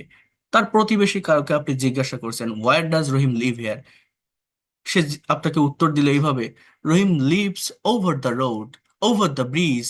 মনে করেন আপনি যার কাছে গিয়েছেন তার খোঁজ নিতে, ঠিক তার বাড়ির অপর সাইডে রহিম বসবাস করে, বা রহিমের বাড়ি, তার বাড়ির সামনে একটা খাল আছে, একটা ব্রিজ আছে। তো সে বলছে যে রহিম তো খালের ওই পার থাকে, রহিমের বাড়ি তো ওই ব্রিজের ওই পার, নদীর ওই পার, খালের ওই পার, এরকম বলে না? Rahim lives over the canal, over the river, over the bridge. এটা হচ্ছে বিপরীত বা অন্য পাশে বোঝাতে ওভার বসে। কর্তৃত্ব আরোপ অর্থে ওভার বসে। আরেকটা কি, অবজেক্টকে স্পর্শ না করে উপরে কোনো কিছু চলমান অবস্থা বোঝাতে ওভার বসে। এই যে একটা মোবাইল, এই মোবাইলটা আমি মাথার উপর রাখলে আমি বলতে পারি the mobile is on my head. এরকম একটা জায়গায় স্থির থাকলে the mobile is above my head. এরকম দৌড়াতে থাকলে মাথার উপর দিয়ে the mobile is going over my head, the mobile is going over my head. So that is the differences between on, among on, above and over. So এই preposition গুলো সঠিক ব্যবহার জানতে হবে, তাহলে এগুলো সম্পর্কে ক্লিয়ার কনসেপ্ট বা আইডিয়া থাকলে কনফিডেন্টের সাথে ইংলিশে কথা বলা যায়, প্র্যাকটিক্যালি ইংলিশ ল্যাঙ্গুয়েজের ব্যবহারটা করা যায়, ইভেন রাইটিংটাও অনেক এনরিচ হয়। তাহলে আমি কি এই তিনটা প্রিপোজিশনের পার্থক্য বোঝাতে পারলাম? কি কি বলছি? অন মানে উপরে, অ্যাবাভ মানে উপরে, জি ওভার স্যার। মানে উপরে। তাহলে পার্থক্যটা হচ্ছে এটা, ঠিক আছে? আগামীকাল থেকেই পেইড কোর্সের ক্লাস শুরু হবে, এরকম ভাবে রেগুলার ফ্রি ক্লাস আর থাকবে না। আমি অনেক ফ্রি ক্লাস নিয়েছি, লং টাইম ধরে ক্লাস নিয়েছি। এই ক্লাসগুলোকে যদি আপনারা অন্য যে কোনো ক্লাসের সাথে বা কোর্সের সাথে কম্পেয়ার করেন, আপনারা বুঝতে পারবেন। ইভেন এই ক্লাসগুলোকে আমি যদি ভেঙে ভেঙে নিতাম, অন্তত 30টা ক্লাসে পরিণত করা যেত, এত বেশি ইনফরমেশন আমি এই 7টি ক্লাস থেকে দিয়েছি। তো যারা এখনো পর্যন্ত ভর্তি হন নাই, ভর্তি হতে চান, আগামীকাল সন্ধ্যার ভিতরে ভর্তি কনফার্ম করবেন। তাহলে একদম শুরু থেকে এক ধারাবাহিকভাবে যে পেইড কোর্স, যেটা প্রফেশনাল প্রফেশনাল কোর্স, সেটা আপনি করতে পারবেন। কেউ আপনাকে সারা জীবন ফ্রিতে পড়ায় না, পড়াবে না, দেখাবে না। এই ফ্রি ক্লাসগুলো যদি অন্য কোনো টিচার বা কেউ নেয়, একটা বা দুইটা ডেমো ক্লাস নেয় তার ক্লাস কেমন বা কোর্স কেমন সেটা দেখানোর জন্য, বাট আমি কিন্তু ধারাবাহিকভাবে আমি কিন্তু এটাকে একটা কোর্সের মতো করেই আমি নিয়ে যাচ্ছি। ইভেন এখানে যে ফ্রি ক্লাস শেষ হয়ে গেছে এরকম না, আরো ক্লাস থাকবে। বাট আমাদের এটা আগে থেকে অ্যানাউন্সড করা মেইন যে পেইড কোর্স, আমার বর্তমানে 78তম পেইড ব্যাচ রানিং আছে। 77টা ব্যাচ, 77তম ব্যাচ শেষ হয়নি, চলতেছে। 77 না, 78তম ব্যাচ চলতেছে। তো 79তম ব্যাচ শুরু হবে, এই যে নতুন যে ব্যাচটা আগামীকাল থেকে শুরু হবে, ব্যাচ 79। অলরেডি পেইড কোর্সের যে প্রাইভেট হোয়াটসঅ্যাপ গ্রুপ সেটা করা হয়ে গেছে, যারা ভর্তি হয়েছেন অলরেডি তাদেরকে আমি যুক্তও করে নিয়েছি। আগামীকাল থেকে ক্লাস শুরু হবে। এখনো পর্যন্ত যারা ভর্তি হতে চান, যদি ইচ্ছা থাকে, মন মানসিকতা থাকে, আগামীকাল থেকে জয়েন করবেন। একদম শুরু থেকে ধারাবাহিকভাবে কমপ্লিট ইংলিশ ল্যাঙ্গুয়েজটা শিখতে পারবেন। এবং এই কথাটা আমি বলছি, আমার ক্লাসগুলো প্রত্যেকের জন্যই অ্যাপ্রোপ্রিয়েট। আপনি স্টুডেন্ট হন, house wife, teacher, officer, job holder, freelancer বা ইমিগ্রান্ট, যে কোনো বয়সের যে কেউ করতে পারবে। কারণ এটা সেইভাবেই আমি ডিজাইন করেছি, একদম বেসিক থেকে শুরু করে অ্যাডভান্স লেভেল পর্যন্ত। Basic grammar, spoken English, free hand writing, conversation, translation, presentation, even যারা আইএলটিএস এর প্রিপারেশন নিচ্ছেন তাদের জন্য অনেক ইফেক্টিভ একটা কোর্স হবে এটা। প্রত্যেকটা ক্লাস শেষে রেকর্ডেড ক্লাস, পিডিএফ ফাইল তো আপনি পাবেন। কোনো ক্লাস যদি কেউ মিস করে পরবর্তীতে আবার দেখে নিতে পারবেন। ইভেন আপনাদের এই ফ্রি ক্লাসেও আমি প্রত্যেকটা ক্লাসের রেকর্ড এবং পিডিএফ ফাইল দিয়ে এসেছি। এবং কিভাবে কতটা পরিশ্রম করে প্রত্যেকটা ক্লাসে আমি নিয়ে থাকি বা বুঝিয়ে থাকি, এটা যারা ক্লাস প্রতিদিন করেন, রেগুলারিটি মেনটেন করে করেন, তারা জানেন। ঠিক আছে? তো যদি কেউ এখনো পর্যন্ত মনে করেন আমি এই ল্যাঙ্গুয়েজটাকে প্রফেশনালি ডেভেলপ করতে চাই, নিজের অ্যাসেট বা সম্পদ হিসাবে নিতে চাই, নেক্সট জেনারেশনকে শেখাতে চাই, আমি ধারাবাহিকভাবে একটা মেন্টরের অধীনে থেকে গোছানো পদ্ধতিতে এগোতে চাই, তারা আসতে পারেন। এটা 3 মাসের কোর্স, সপ্তাহে 4 দিন ক্লাস, 2000 টাকা কোর্স ফি। ইভেন এই সুযোগটা আমি দিয়েছি, যদি একসাথে না পারেন আপনি 1000 টাকা অ্যাডভান্স করে ক্লাস শুরু করতে পারবেন, বাকি 1000 টাকা পরবর্তী মাসে দিলেও হবে। সপ্তাহে 4 দিন ক্লাস, রবি, মঙ্গল, বৃহস্পতি, শুক্র, রাত 9টা থেকে 10টা। 3 মাসে যদি আপনি কমপ্লিট করতে না পারেন, এর থেকে যদি বেশি সময় আপনার প্রয়োজন হয়, সেটাও আপনি পাবেন। তার জন্য আলাদা করে কোনো টাকা দিতে হবে না। যতদিন না পর্যন্ত এক্সপার্ট এবং ফ্লুয়েন্ট হবেন আপনি থাকতে পারবেন এইটার ভিতরেই, 2000 টাকার ভিতরে। ইভেন আলাদা ল্যাঙ্গুয়েজ ক্লাব থাকবে আপনার স্পিকিং প্র্যাকটিসের জন্য, সেখানে আপনার রেগুলারিটি মেনটেন করে স্পিকিংটাও প্র্যাকটিস করতে পারবেন। আমি কিভাবে ক্লাস নেই, কিভাবে বুঝাই, কতটা প্র্যাকটিক্যালি অ্যাডাপ্ট করি প্রত্যেকটা বিষয়কে, বেসিক গ্রামার থেকে শুরু করে, সে একটা গ্রামার ক্লাস আমি নেই, আমি কিন্তু নিয়েছি, আপনাদের দেখিয়েছি সেইটাকে কিভাবে স্পিকিং বা কনভারসেশনে রূপ দেওয়া যায়, প্র্যাকটিক্যালি সেটাকে কিভাবে ব্যবহার করা যায়, এটাও কিন্তু আমি দেখিয়েছি। তো দেখেন, এরপর হচ্ছে কি, আন্ডার, বিলো, এগুলো এক কথায় উত্তর, জাস্ট নিচে বোঝাতে ব্যবহৃত হয়। বা হাইন্ড, বিয়ন্ড, এই প্রত্যেকটা ডিটেলস ব্যবহার আছে। আমি এটা একটু যদি বলি, যেমন দেখেন বিয়ন্ড কোথায় ব্যবহার হয়, কি বলছে, নির্দিষ্ট সময় পর, কল্পনার বাইরে বা সামর্থ্যের বাইরে বোঝাতে বিয়ন্ড প্রেপোজিশনের ব্যবহার হয়। মানে কি, মনে করেন আপনি একটা বাইক কিনবেন, বাইকের দোকানে আপনি গেলেন, শোরুমে আপনি গেলেন, আপনি যে বাজেট নিয়ে গেছেন, আপনার অন্য আরেকটা বাইক পছন্দ হয়ে গেছে যার দাম অনেক বেশি। সেই বাইকটাকে দেখে আপনি বলছেন, এই বাইকের যে দাম, যে মূল্য, এত টাকা আমার কাছে নেই, এটা আমার সাধ্যের বাইরে, কল্পনার বাইরে, সামর্থ্যের বাইরে। The price of this bike is beyond my budget. এইখানে মূলত বিয়ন্ড প্রেপোজিশনের ব্যবহার হয়। একটা শপিং মলে গেলেন কেনাকাটা করতে, একটা ড্রেস আপনার পছন্দ হলো, বাট তার যে দাম, যে প্রাইস, অত টাকা আপনার নেই, you can say the price of this dress is beyond my budget. এই ড্রেসের প্রাইসটা, মূল্যটা আমার বাজেটের বাইরে, সাধ্যের বাইরে, সীমার বাইরে, এত টাকা আমার কাছে নেই। এখানে বিয়ন্ড প্রেপোজিশনের ব্যবহার হয়। হ্যাঁ, ইনটু, প্রবেশ বা গতিশীল অবস্থা, রূপ পরিবর্তিত হওয়া, দলে দলে ভাগ হওয়া বোঝাতে ইনটু প্রেপোজিশনের ব্যবহার হয়। যেমন আহ, বাইরে থেকে ভিতরে কোনো কিছু অ্যাক্সেস করতেছে, গতিশীল অবস্থায় কোনো কিছু প্রবেশ করতেছে। The boy entered into the room, ছেলেটা রুমে প্রবেশ করলো। আমি এখন ক্লাস নিচ্ছি, হঠাৎ করে কেউ দৌড়ে এসে আমার রুমে ঢুকে পড়লো, so he entered into my room just now. So এইভাবে ইনটু প্রেপোজিশনের ব্যবহার হয়। এছাড়া এটার আরেকটা ব্যবহার হচ্ছে বিভক্ত হওয়া। মনে করেন 10 জনের একটা গ্রুপ, একসাথে তারা কাজ বাজ করে, চলাফেরা করে, তারা এখন 5 জন 5 জন করে 2টা গ্রুপ বিভক্ত হয়ে গেল। তাহলে আমি বলতে পারি they have been divided into 2 groups. They have been divided, দেখেন, into, two groups, three group, তারা তিনটা দলে, দুইটা দলে বিভক্ত হয়ে গেল, ভাগ হয়ে গেল। এইখানে মূলত ইনটু প্রেপোজিশনের ব্যবহারটা হয়। সো এগুলো আপনাদেরকে জানতে হবে। এটা কঠিন কিছু না, একবার শিখতে পারলে অনেক দ্রুত ডেভেলপ করতে পারবেন। আর একদিনে এগুলো শেষ হয় না। আমার পেইড কোর্সে এই প্রেপোজিশনের উপর টোটাল 3টা ক্লাস আছে। তো একদিনে আপনি কিভাবে শেষ করবেন? বাট আমি যতটুকু এখানে বলে যাচ্ছি বা দেখিয়ে যাচ্ছি, আমি পিডিএফ ফাইলটা আপনাদেরকে প্রদান করব, রেকর্ডেড ক্লাসটি আমি দিব। এইটা আপনারা একবার দেখেন। আর মেইনলি দেখেন, এগুলো কিন্তু মুখস্থ করে কখনো ডেভেলপ করা যায় না। মুখস্থ আজকে করবেন, আপনি কালকে ভুলে যাবেন। প্র্যাকটিক্যালি নিতে হবে। প্র্যাকটিক্যালি কেমন? যেমন আমি আজকে এই ক্লাসটাতে মনে করেন প্রত্যেকটা প্রেপোজিশন আপনাদেরকে আমি বুঝিয়ে দিলাম, আপনি বুঝলেন, একবার প্র্যাকটিস করলেন। আগামীকাল আরেকটা ক্লাস নিলাম প্রেপোজিশনের প্র্যাকটিক্যাল এক্সারসাইজের উপর। নেওয়ার পর আমি আর এটার উপর ক্লাস নিব না। আমার এই কোর্সে অনেক প্যাসেজ নিয়ে আমি কিন্তু কাজ করে থাকি, প্যাসেজ অ্যানালাইসিস বা প্যাসেজ রিডিং। আমি যখন একটা প্যাসেজ অ্যানালাইসিস করব, ওই প্যাসেজের ভিতর আমরা প্রেপোজিশনের ব্যবহার দেখব। যদি আপনি ওই প্রেপোজিশন গুলোকে যদি আপনি ফোকাস করতে পারেন, আইডেন্টিফাই করতে পারেন, আমি আপনাকে করে দেখাবো। এবং আমি আপনাদের বলে দিব যে দেখেন, এই বাক্যে এইখানে একটা প্রেপোজিশনের ব্যবহার হয়েছে ঠিক এই কারণে। এইভাবে যখন 8-10টা প্যাসেজ আপনি অ্যানালাইসিস করবেন এবং প্রত্যেকটা প্রেপোজিশনের ব্যবহার আমি আপনাকে বলবো, ওটা অটোমেটিক্যালি আপনার আয়ত্তে চলে আসবে। আর এই যে পিডিএফটা আমি দেখাচ্ছি না, এখানে টোটাল 30টা প্রেপোজিশনের ডিটেলস ব্যবহার আছে। এই দেখেন, একদম ধারাবাহিকভাবে নিট অ্যান্ড ক্লিন 30টা প্রেপোজিশনের ডিটেলস ব্যবহার এখানে দেওয়া আছে। এটা আপনি পড়বেন, প্র্যাকটিস করবেন। যে যত প্র্যাকটিস করতে পারবেন তত ডেভেলপ করতে পারবেন। কিন্তু এটা কতজন ধরে রাখতে পারে করে, এই জন্য আমি আবার 12 বা 13টা প্রেপোজিশনকে আলাদা করে দিয়েছি, যেগুলো মোস্ট ইম্পর্টেন্ট, মোস্ট ইফেক্টিভ। মানে অ্যাটলিস্ট এই 30টার থেকে ওই 12 বা 13টা প্রেপোজিশনের সঠিক ব্যবহারও যদি আপনি জানেন, আপনার স্পিকিং এবং রাইটিং অনেক ভালোভাবে আপনি চালিয়ে নিতে পারবেন। সো এই বিষয়গুলোর কথাই আমি বলছিলাম। তো বোঝার চেষ্টা করেন। এখানে দেখেন আরো অনেকগুলো প্রেপোজিশন আছে, যেমন উইথ, বাই। উইথ মানে সাথে, বাই মানে দ্বারা, দিয়ে, এগুলো এটা তৃতীয় বিভক্তি। ডিউরিং মানে ধরে, ফর মানে জন্য। এখানে দেখেন দুটো অফ আছে, আমি দেখাচ্ছি, আমি নিচে গিয়ে দেখাচ্ছি। O double F, of. এটা হচ্ছে আমরা বলি না, এটা বন্ধ করো, অফ করো, ক্লোজ করো, স্টপ করো। এই অফটা হচ্ছে ও ডাবল এফ, বিচ্ছিন্ন অর্থে, মূল্য ছাড় অর্থে, কোনো কিছু থেকে পড়ে যাওয়া অর্থে অফ। আরেকটা আছে দেখেন ও এফ, অফ। অফ এর মানে হচ্ছে কারো অধিকারে বোঝাতে, মালিকানায় বোঝা, মালিকানা বোঝায়, পজেস করে। হ্যাঁ, এখানে একটা প্রেপোজিশন আছে দেখেন উইদিন, অনেকে এগুলো জানে না। উইদিন মানে কোনো নির্দিষ্ট সময়ের মধ্যে বা সীমানার মধ্যে বোঝায়। ওই যে একটা প্রেপোজিশন বলছিলাম না, টুয়ার্ডস আনসার্টেন ডেস্টিনেশন বোঝায়। মনে করেন আপনি সারাদিন বাসায় শুয়ে আছেন, আপনার ভালো লাগছে না, আপনি একটু বাইরে বের হবেন।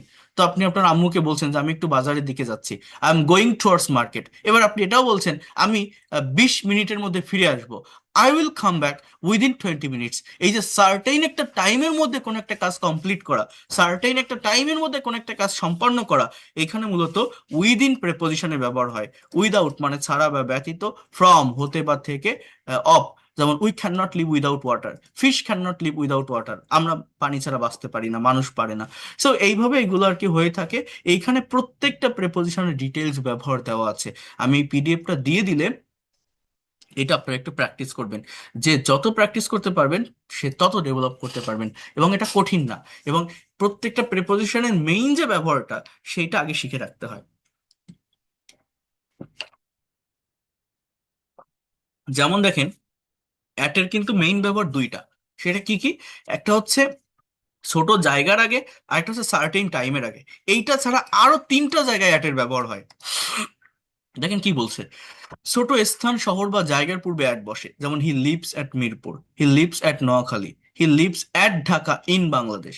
নির্দিষ্ট সময় বোঝাতে অ্যাট বসে, I go to school at 9 AM, he goes two university at 10 AM। এরপর দেখেন না, 3টা জায়গা আছে, 3টা বিষয় লেখা। সেটা হচ্ছে দূরত্ব বোঝাতে অ্যাট বসে, দামের পূর্বে অ্যাট বসে, বয়স বোঝাতে অ্যাট বসে। যেমন Dhaka is at 200 kilometre from here, Dhaka এখান থেকে 200 কিলোমিটার দূরে।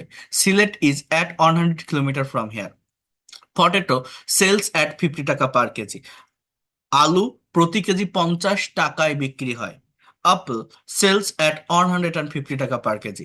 বয়স বোঝাতে অ্যাট বসে, হি পাস্ট এসএসসি অ্যাট 16, সে 16তে এসএসসি পাস করেছিল। হি পাস্ট এইচএসসি অ্যাট 18, সে 18তে এইচএসসি পাস করেছিল। তো এইভাবে অ্যাটের ব্যবহারটা হয়। অর্থাৎ দেখেন, এগুলোর কিছু কিছু হিন্ট আছে যেগুলো দিলে বিষয়গুলো ধরে রাখা যায়। মানে এটা অ্যাকচুয়াল কোনো নিয়ম বা রুলস না, কিছু হিন্ট দেওয়া যায়, কেমন জানেন?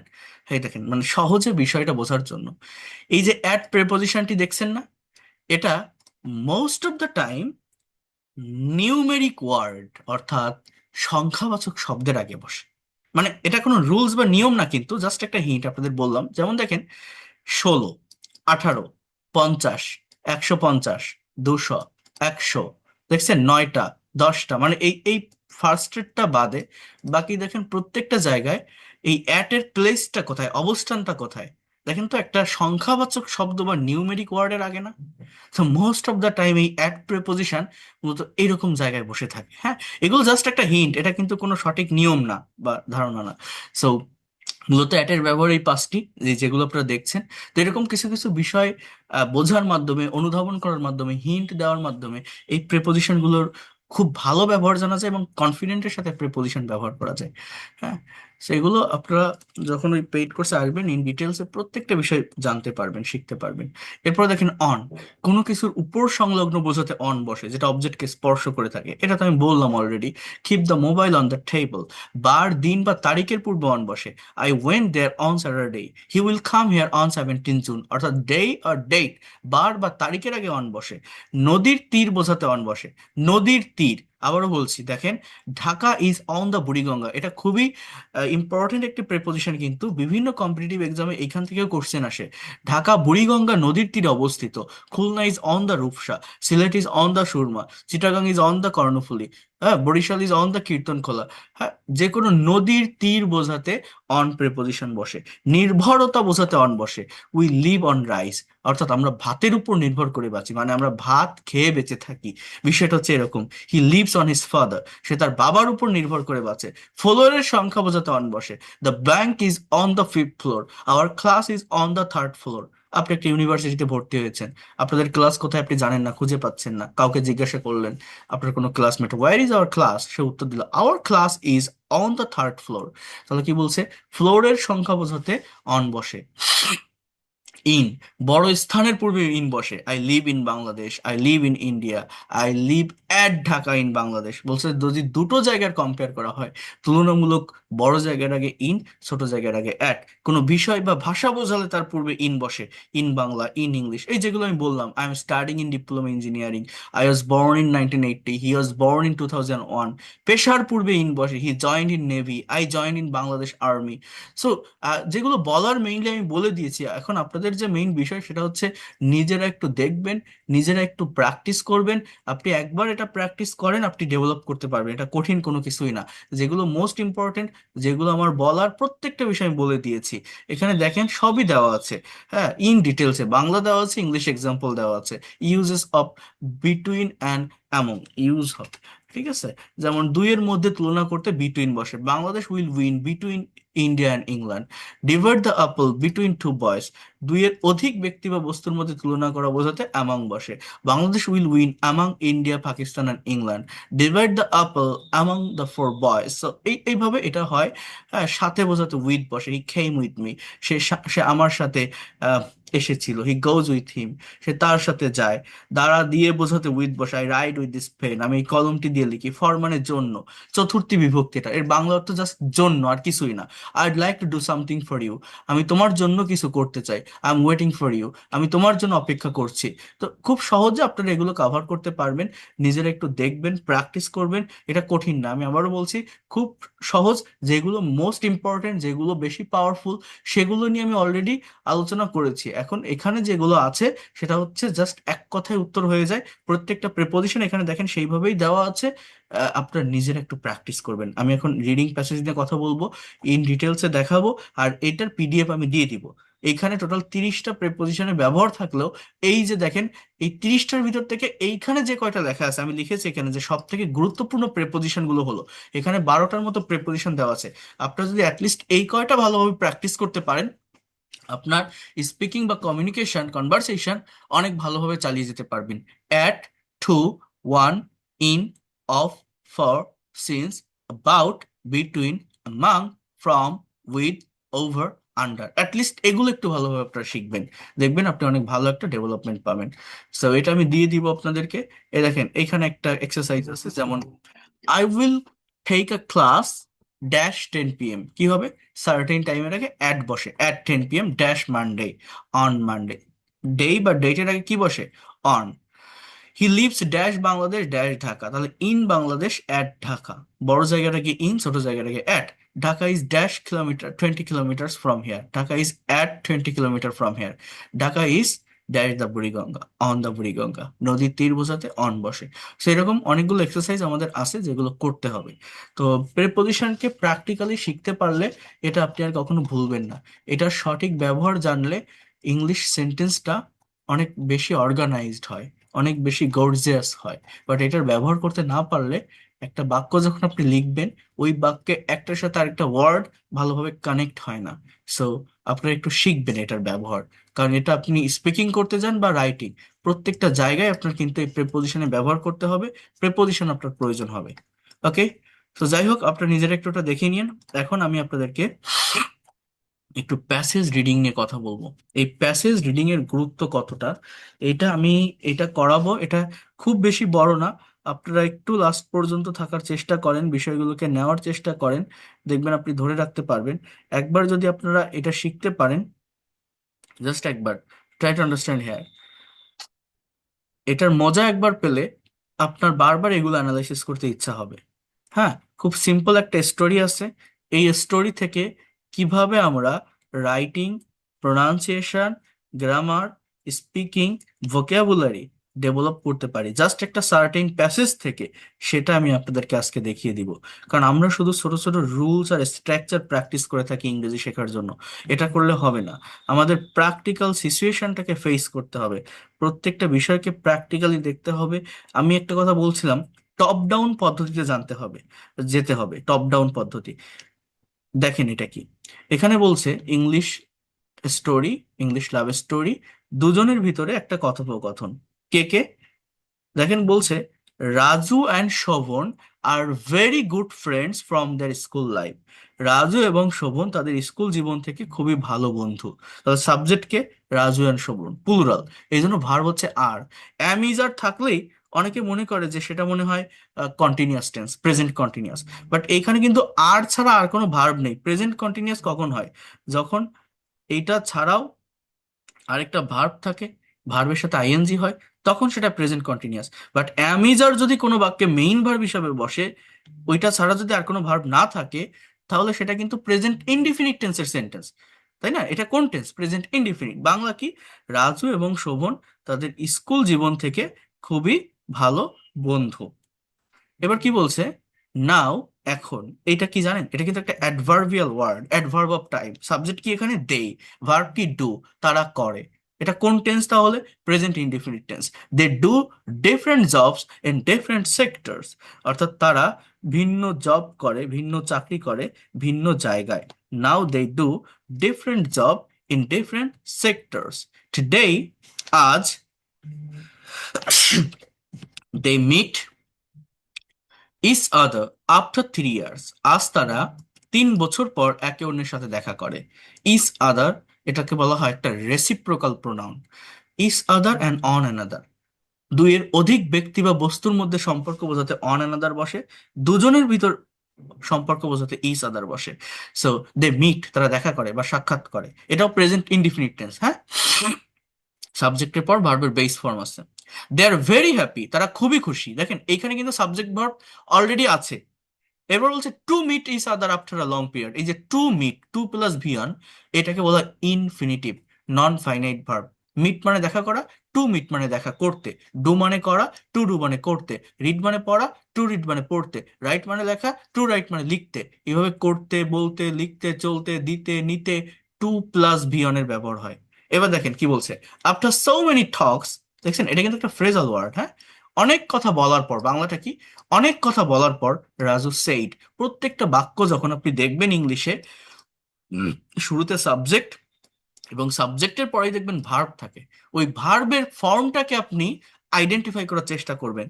অর্থাৎ সেই থেকে সেইড, তাহলে বাংলাটা কি? রাজু বলেছিল, with a smile on his face, তার মুখে একটা হাসি নিয়ে। হাউ ইজ রূপা? রূপা কেমন আছে? শোভন সেইড উইথ আ শাই। শোভন একটা শাই নিয়ে বলে, শাই মানে কি জানেন?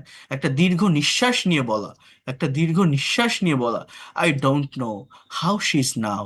আমি জানি না সে এখন কেমন আছে। I wish she may stay better than I. আমি চাই সে আমার চেয়ে ভালো থাকুক। বাংলাটা কিন্তু এরকম, I wish she may stay better than I. বলছে হোয়াট আর ইউ সেইং, এটা কোন টেন্স? Present continuous. তাহলে বাংলা কি? আমরা অনেকেই প্যাসেজ রিডিং করতে পারি, বাট অ্যাকচুয়াল অর্থটা, অ্যাকচুয়াল মিনিংটা বুঝি না, টেন্সটা আইডেন্টিফাই করতে পারি না। সো এইটা আমাদের করতে হবে। বলছে হোয়াট আর ইউ সেইং, তুমি কি বলছো? ডিডেন্ট ইউ ম্যারি হার, এটা কোন টেন্স? পাস্ট ইনডিফিনিট টেন্সের নেগেটিভ ইন্টারোগেটিভ সেন্টেন্স। তুমি তাকে বিয়ে করনি, তুমি তাকে বিয়ে করনি। আমি যদি বলি তুমি ভাত খাওনি, ডিডেন্ট ইউ ইট রাইস। তুমি বই পড়োনি, ডিডেন্ট ইউ রিড বুক। তুমি স্কুলে যাওনি, didn't you go to school. Negative interrogative, এরকম সেন্টেন্স আমরা বলি না? বলছে I always like to marry her but finally she didn't marry me. এখানে লাইকের মানে কিন্তু চাওয়া। লাইক মানে যে শুধু পছন্দ করা এটা না, মনে রাখবেন। লাইকের মানে কিন্তু চাওয়াও হয়, ওয়ান্টের পরিবর্তে এটা ব্যবহার করা যায়। আমি সর্বদা তাকে বিয়ে করতে চেয়েছিলাম। এখানে লাইকটা মেইন ভার্ব, এটা কিন্তু পাস্ট ইনডিফিনিট টেন্স। ম্যারিটা non finite verb, infinitive, to plus বিয়ন, বিয়ে করতে।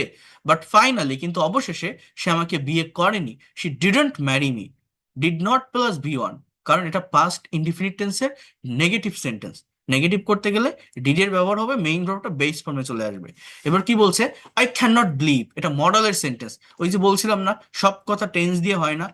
মনের ভাবটাকে ডিটেলসে প্রকাশ করার জন্য টেন্সের পাশাপাশি মডেল শিখতে হয়। বলছে আমি বিশ্বাস করতে পারছি না। She said me several times, সে আমাকে অনেকবার বলেছিল। She loves you more than anyone in the world, সে পৃথিবীর যে কারো চেয়ে তোমাকে অনেক বেশি ভালোবাসে। তাহলে দেখছেন, লাভস, এখানে এস আছে কেন?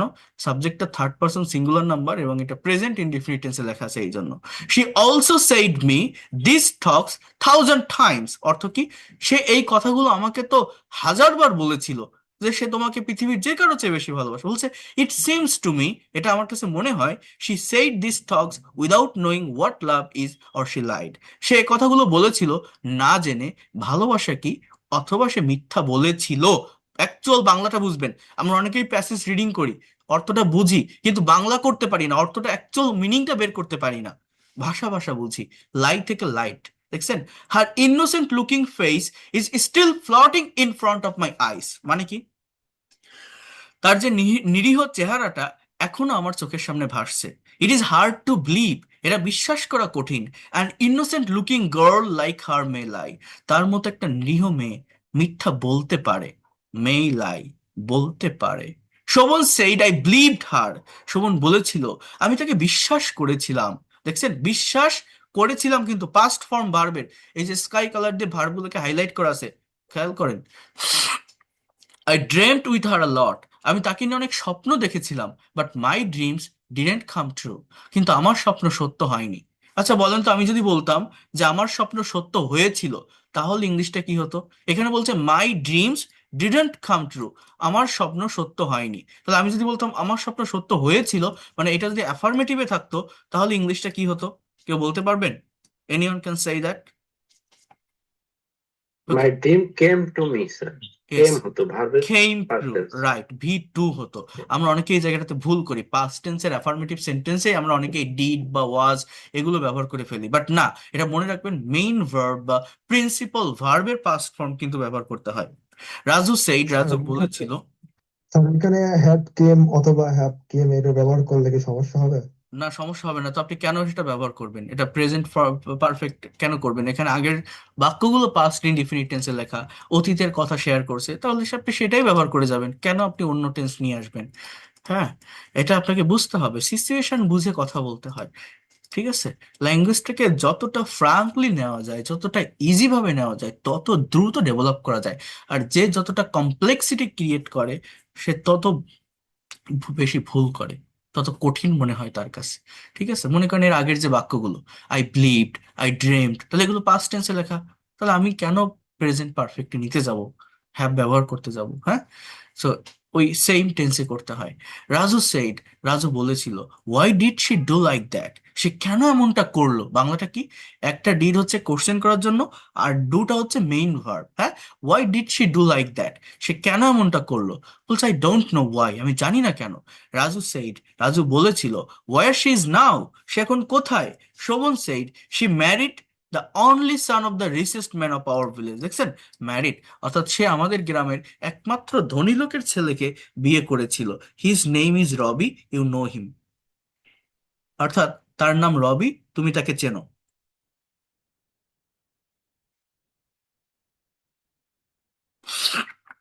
এবার দেখেন কি বলছে, বলছে যে why didn't you try to stop her, অর্থাৎ কেন তুমি তাকে থামানোর চেষ্টা করলে না, তুমি কেন তাকে থামানোর চেষ্টা করনি। এটা পাস্ট ইনডিফিনিট টেন্সে ডাব্লিউএইচ ওয়ার্ড যুক্ত negative interrogative sentence. Why didn't you try to stop her, বলছে our relationship was going well, আমাদের সম্পর্কটা ভালো যাচ্ছিল। কোন টেন্স? Past continuous. আমি আবারও বলছি, আমরা এই ধরনের টেন্স বা টাইমটাকে আইডেন্টিফাই করার চেষ্টা করবো। হ্যাঁ, suddenly she reduced talking to me over mobile phone. She also reduced meeting me.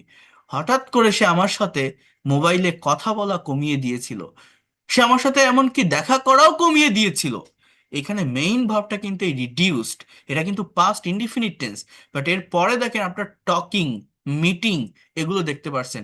এগুলো দেখলে অনেকে কনফিউশনে পড়ে যায়, মনে করে কোন একটা কন্টিনিউয়াস টেন্স ভার্বের সাথে আইএনজি, বাট এগুলো কিন্তু মেইন ভার্ব না, এগুলোকে বলা হয় নন ফাইনাইট ভার্ব। একটা বাক্যে সাবজেক্টের পরে যে ভার্বটা থাকে, যেটা দেখে টেন্স আইডেন্টিফাই করা যায়, সেটাই মেইন ভার্ব। যদি তার পরে আর কোনো ভার্ব থাকে, সেটা হবে নন ফাইনাইট ভার্ব। মূলত ওদেরকে দেখতে ভার্বের মতো হলেও as a parts of speech সেটা ভার্ব হয় না, most of the time noun বা অ্যাডজেক্টিভের কাজ করে। এই যে সে রিডিউসড, সে কমিয়ে দিয়েছিল টকিং। টকিং মানে কি? জাস্ট কথা বলা। এটা কথা বলছে, কথা বলতেছে, বলেছিল, এই ধরনের কোনো কিছু না, অ্যাকশন দিচ্ছে না। এর আগে কোনো am, is, are, was, are, shall be, will be নেই। এই টকিং থেকে কোনো টেন্স আইডেন্টিফাই করা যায় না। এটা ভার্বের সাথে আইএনজি যুক্ত একটা শব্দ, স্থির অবস্থা প্রকাশ করছে। এটাকে জেরান্ড বলা হয়। As a parts of speech এটাকে বলা হয় noun. She also reduced meeting me, মানে কি? সে আমার সাথে দেখা করাও কমিয়ে দিয়েছিল। তাহলে মিটিংটা কি? নাউন, একটা নাউন, আর কিছুই না। দেখা যাচ্ছে ভার্বের মতো, তাই না? এগুলো চিনতে হয়, এই পার্টস অফ স্পিচ আইডেন্টিফিকেশন, এটা কতটা গুরুত্বপূর্ণ। এটা আমি সেকেন্ড ফ্রি ক্লাসে দেখিয়েছিলাম। আমি দেখাইনি কি বলেন? এই যে 7টা ক্লাস নিলাম, যদি কেউ সবগুলো ক্লাস না করে থাকেন, পারলে রেকর্ডেড ক্লাসগুলো দেখে আসবেন, আপনি বুঝতে পারবেন কি ছিল এই ক্লাসগুলোতে। হ্যাঁ, তো বলছে আই ডাউটেড সামথিং রং, আমি কি সন্দেহ করেছিলাম কিছু একটা ভুল। অ্যান্ড আই আস্কড হার, আমি তাকে জিজ্ঞাসা করেছিলাম। বাংলা বোঝেন, পাস্ট টেন্স কিন্তু। হোয়াটস রং উইথ ইউ, তোমার কি সমস্যা হচ্ছে? She said everything is all right, সে বলেছিল সবকিছু ঠিক আছে। Keeping hand on Shovan shoulder, শোভনের কাঁধে হাত রেখে Raju looked at his eyes, রাজু তার চোখের দিকে তাকালো। Tears trickled from his eyes, তার চোখ দিয়ে অশ্রু বেয়ে পড়ছিল। Raju said with tears in eyes, Raju চোখে পানি নিয়ে বলল, এটা শোভন হবে। হ্যাঁ, but she continued to be changed, কিন্তু সে পরিবর্তন হতেই থাকলো। ইট ওয়াজ ভেরি পেইনফুল, এটা খুবই যন্ত্রণাদায়ক ছিল। To take her changes easily, তার এই পরিবর্তনটা সহজে মেনে নেওয়া। শোভন ওয়াজ উইপিং, শোভন কাঁদতেছিল।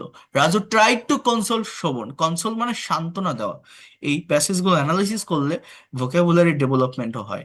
রাজু শোভনকে থামানোর চেষ্টা করছিল, সান্ত্বনা দেওয়ার চেষ্টা করেছিল।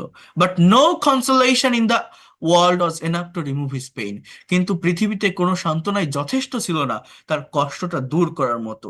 Sovan said with tears on his eyes, Shovan তার চোখে পানি নিয়ে বলল, I was waiting for getting her back as like as she was in earlier days. কোন টেন্স? Past continuous. বাংলা কি? আমি তার ফিরে আসার অপেক্ষা করছিলাম, যেমনটা সে আগের দিনগুলোতে ছিল। অ্যাকচুয়াল বাংলাটা বলার চেষ্টা করবেন। আমি তার ফিরে আসার অপেক্ষা করছিলাম, যেমনটা সে আগের দিনগুলোতে ছিল। বলছে did she come back no more, সে কি কখনোই ফিরে আসেনি? বলছে she came back one day, সে একদিন এসেছিল। দেখছেন, মানে কোশ্চেন করতে গেলে ডিডের ব্যবহার হয়, মেইন ভার্বটা কিন্তু বেস ফর্মে থাকে, পাস্ট ইনডিফিনিট। বাট যখন আপনি অ্যাফার্মেটিভ সেন্টেন্স করবেন, ভি টু অর্থাৎ মেইন ভার্বের পাস্ট ফর্ম বসাতে হয়। এখানে কিন্তু কোনো ডিড বা ওয়াজ বসে না। She came back one day, সে একদিন এসেছিল। She sat beside me touching my body, sit থেকে স্যাট, আমার বডিতে টাচ করে সে আমার পাশে বসেছিল। I lost myself in joy, I myself, এটাকে বলা হয় কি জানো, রিফ্লেক্সিভ প্রোনাউন, রিফ্লেক্ট করে, অর্থাৎ আমি আনন্দে নিজেকে হারিয়ে ফেলেছিলাম, আমি আনন্দে আত্মহারা হয়েছিলাম। I got the most precious things in the world, আমি পৃথিবীর সব থেকে মূল্যবান বস্তুটি পেয়েছিলাম। I felt like that, F double L, feel থেকে ফেল্ট, বাংলা কি তাহলে? তাহলে ইংলিশ ল্যাঙ্গুয়েজটা মূলত কি দেখছেন, ভার্বের ফর্মের চেঞ্জ, আর কিছুই না। আমি এমনটা অনুভব করেছিলাম যে I got back my lost dreams, আমি আমার হারানো স্বপ্নটা ফিরে পেয়েছি। বলছে হোয়াট ডিড শি সেই, সে কি বলেছিল? শি সেইড, সে বলেছিল, an unemployed boy like you may be loved but may not be married, তোমার মতো একটা বেকার ছেলেকে আহ ভালোবাসা যেতে পারে বাট বিয়ে করা যেতে পারে না। Only love can not make a couple happy, শুধুমাত্র ভালোবাসা একটা দাম্পত্যকে সুখী করতে পারে না। Because love can not be eaten, love can not be worn, wear থেকে ওর্ন, এই যে can not be plus eaten, এটা কিসের স্ট্রাকচার জানেন? এটা হচ্ছে মডালের প্যাসিভের স্ট্রাকচার। আবারও বলছি, মডালের প্যাসিভ যখন করা হয়, can, could, may, might, shall, should, will, would, এরপরে বি প্লাস ভি থ্রি বসে। বাংলা কি তাহলে? ভালোবাসা খাওয়া যেতে পারে না, ভালোবাসা পড়া যেতে পারে না। হ্যাঁ, I was grown up in a পুর ফ্যামিলি, আমি একটা দারিদ্র পরিবার থেকে বেড়ে উঠেছি, এটাও প্যাসিভ ভয়েস।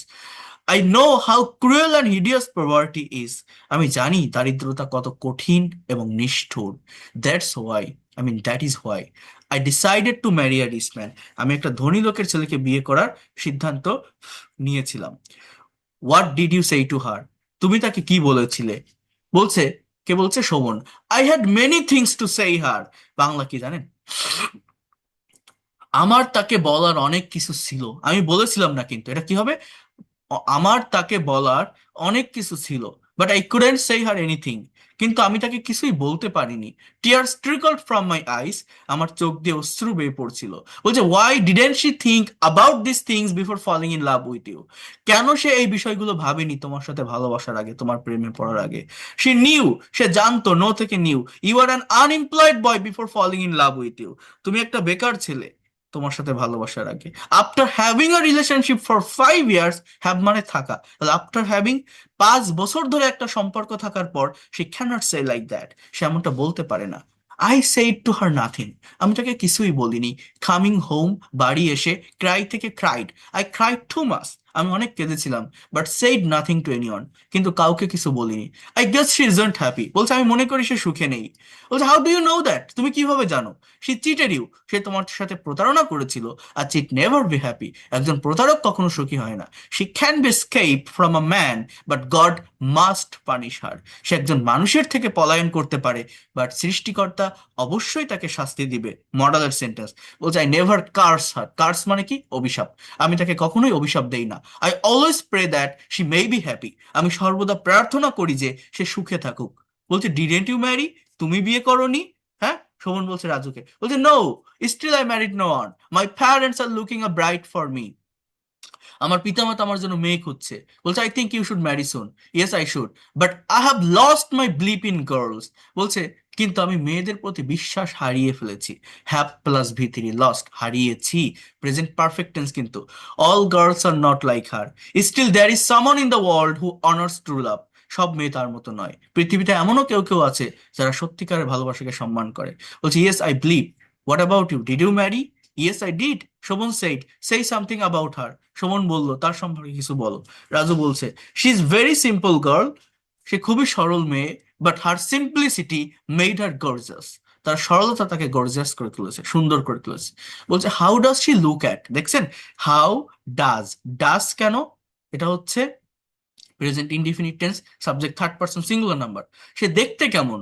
বলছে not so much beautiful but she has a very beautiful mind, খুব সুন্দর নয় কিন্তু তার খুব সুন্দর একটা মন আছে। বলছে beauty of mind is more important than beauty of face, মনের সৌন্দর্যের, মুখের সৌন্দর্যের থেকে মনের সৌন্দর্যটাই বেশি গুরুত্বপূর্ণ। You are right, her beautiful mind, তার সুন্দর মন, দেখেন সাবজেক্টটা third person singular number, loves me more than anyone in the world, তার সুন্দর মন পৃথিবীর যে কোনো কিছুর থেকে আমাকে অনেক বেশি ভালোবাসে। বলছে you are a very good person, you deserve such a wife. Raju said, Raju বলল as a person you are better than I, মানুষ হিসেবে তুমি আমার চেয়ে ভালো। I hope you will have a than I, আমি মনে করি তুমি আমার চেয়ে ভালো কাউকে পাবে। বলছে প্রে লাইক দ্যাট, তেমনটা প্রার্থনা করো। I hope your prayer will be granted. The mobile of Raju was ringing, রাজুর মোবাইলটা বাজতেছিল, past continuous, was ringing. Looking at the mobile screen, মোবাইলের স্ক্রিনের দিকে তাকিয়ে রাজু সেইড, রাজু বলল, I have to leave now dear friend. এটা কিসের স্ট্রাকচার জানেন?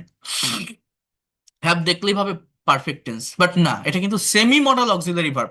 আমার এখন যেতে হবে বন্ধু, my wife is waiting for me. কোন টেন্স? প্রেজেন্ট কন্টিনিউয়াস, তাই না? আমার ওয়াইফ আমার জন্য অপেক্ষা করছে। Shobhan said with a smile on his face, okay go. শোভন তার মুখে একটা হাসি নিয়ে বলল, আচ্ছা যাও। I wish you best of luck in every walk of life. জীবনের প্রতিটি মুহূর্তে, প্রতিটি ধাপে আমি তোমার শুভকামনা জানাই। রাজু স্টুড আপ, স্টান্ট থেকে স্টুড, বোঝেন কিন্তু ভার্ব বুঝতে হয়, না হলে অর্থ বলা যায় না। রাজু উঠে দাঁড়ালো and walk to the way of his home, এবং তার বাড়ির দিকে হাঁটা শুরু করলো। Shobhan started at his walking way as long as can be seen. শোভনও তার পথ চলা শুরু করলো যত দূর পর্যন্ত দেখা যেতে পারে। সো এই যে একটা স্টোরি, এই স্টোরিটা আমি পড়লাম না, এইটা আপনাদের পড়তে হবে। এগুলো কিন্তু আমি করাই না, এটা কিন্তু আমার শুরুতে না, এটা 1 মাস 1.5 মাস ক্লাস করার পরে আমি এই ধরনের স্টোরি স্টুডেন্টসদেরকে দিয়ে করাই, যাতে করে তারা প্যাসেজ পড়ে, রিড আউট করে, টেন্স আইডেন্টিফাই করতে পারে, অ্যাকচুয়াল অর্থ বের করতে পারে, ভোকাবুলারি ডেভেলপমেন্টটা পায়। এটা আপনি রিডিং করবেন, ভুল হলে আমি ধরাই দিব। এটা করতে পারলে অনেক অনেক ডেভেলপমেন্ট আসে, প্রোনাউন্সিয়েশনের ডেভেলপমেন্ট আসে, রাইটিং এর ডেভেলপমেন্ট আসে, ভোকাবুলারি ডেভেলপমেন্ট আসে, ইভেন এখান থেকে স্পিকিং এর ডেভেলপমেন্ট আসে। কিভাবে জানেন? এই যে একটা প্যাসেজ আমি পড়লাম না, এটা পড়ার পর মনে করেন এইটা লেখা আছে কিসে? ডাইরেক্ট স্পিচে। এইটাকে আমি যদি আপনাকে ন্যারেট করতে বলি, আপনি পারবেন?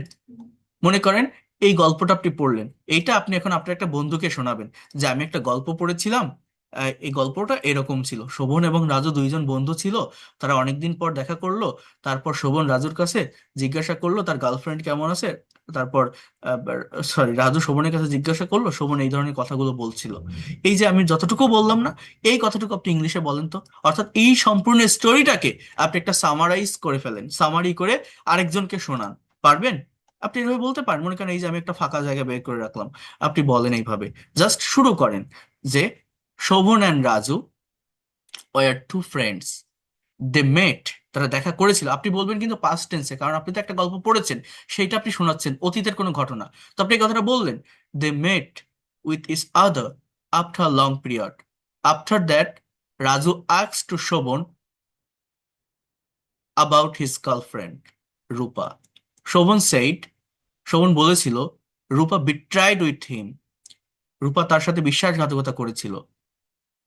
She loved Shobhan but she didn't marry him, সে শোভনকে ভালোবেসেছিল বাট বিয়ে করেনি। এই যতগুলো সেন্টেন্স আমি বললাম, এইটা আপনি আপনার মতো করে বলেন। মানে আমি কি বললাম, আপনি এই স্টোরিটা পড়েন, 2 বার 3 বার 4 বার পড়েন, পড়ার পর নিজের মতো করে 5টা 10টা সেন্টেন্স আপনি খাতায় লেখেন, সিম্পল সেন্টেন্স লেখেন, কোনো সমস্যা নাই। সেখানে যদি টেন্সের ভুল হয়, টাইম যদি বুঝতে না পারেন, আমি আপনাকে সেটা ঠিক করে দিব। ওইটা লিখে আপনি বলার চেষ্টা করেন, আরেকজনকে শোনানোর চেষ্টা করেন, আয়নার সামনে দাঁড়ায় কথা বলেন। আপনার একটা ভাষা শিখতে গেলে নিজেকে কাজ করতে হয়, আপনার ব্রেন দিয়ে আইডিয়া জেনারেট করতে হবে, আপনার মুখ দিয়ে কথা বের করতে হবে। ইংলিশ ল্যাঙ্গুয়েজটা ডিপেন্ড করে প্র্যাকটিসের উপর। যে যত প্র্যাকটিস করতে পারে সে তত দ্রুত ডেভেলপ করতে পারে। Practice, practice and practice, practice makes a man perfect. এই পেইড কোর্সের বেনিফিট কি? Two way communication. আপনাকে দিয়ে আমি এই রিডিং পড়াবো, আমি পড়লে তো কোনো লাভ হবে না, আমি পড়তেছি আপনি দেখতেছেন বুঝতেছেন, শেষ, এতে কোনো লাভ হয় না। এরকম 1000টা ক্লাস নিলেও কোনো লাভ হবে না যদি না আপনার মুখ দিয়ে কথা বের করেন, আপনার ব্রেন দিয়ে আইডিয়া জেনারেট না করেন। আপনি একবার কাজ করা শুরু করেন, আপনি নিজের ভিতরে একটা প্লেজার পাবেন, একটা কনফিডেন্ট কাজ করবে যে আমি তো ইংরেজিতে কথা বলতে পারি বা পারছি, তাহলে মনে হয় পারবো। এটা কঠিন না, এটা সহজ। আমরা পারি না, আমরা নিজেরা প্র্যাকটিস করি না। এই জন্য এই প্র্যাকটিসটা করতে হবে, এবং এটা যদি একটা গাইডলাইনের অধীনে থেকে করতে পারেন, অনেক দ্রুত ডেভেলপ করতে পারবেন। ভাষার ডেভেলপমেন্ট কঠিন কিছু না। আপনি যত ইলিটারেট হন, যত দুর্বল থাকেন, আপনি পারবেন। শুধু correct way, correct strategy, technique follow করে এগোতে হয়, প্র্যাকটিক্যালি ল্যাঙ্গুয়েজটাকে শিখতে হয়। এই ছাড়া আর কোনো কিছুই না, যেটা আমি করিয়ে থাকি। আমি প্রত্যেকটা ক্লাস অনেক পরিশ্রম করে নিয়ে থাকি, ইন ডিটেলসে বোঝানোর চেষ্টা করি। বুঝতে পারছেন আমার কথাটা? আমি কি বললাম, যে এই ধরনের স্টোরি পড়ে এখান থেকে ডেভেলপমেন্টের ওয়েটা কি, এটা করা যায়। হ্যাঁ, আর এটা তো আমি একদম শুরুতে জি করাবো স্যার। না। এটা তো করাবো 1 মাস 1.5 মাস ক্লাস হওয়ার পর, প্র্যাকটিক্যাল প্র্যাকটিসের জন্য। এই বিষয়গুলো আমি করিয়ে থাকি, যেটা আপনাদের দেখাই দিলাম।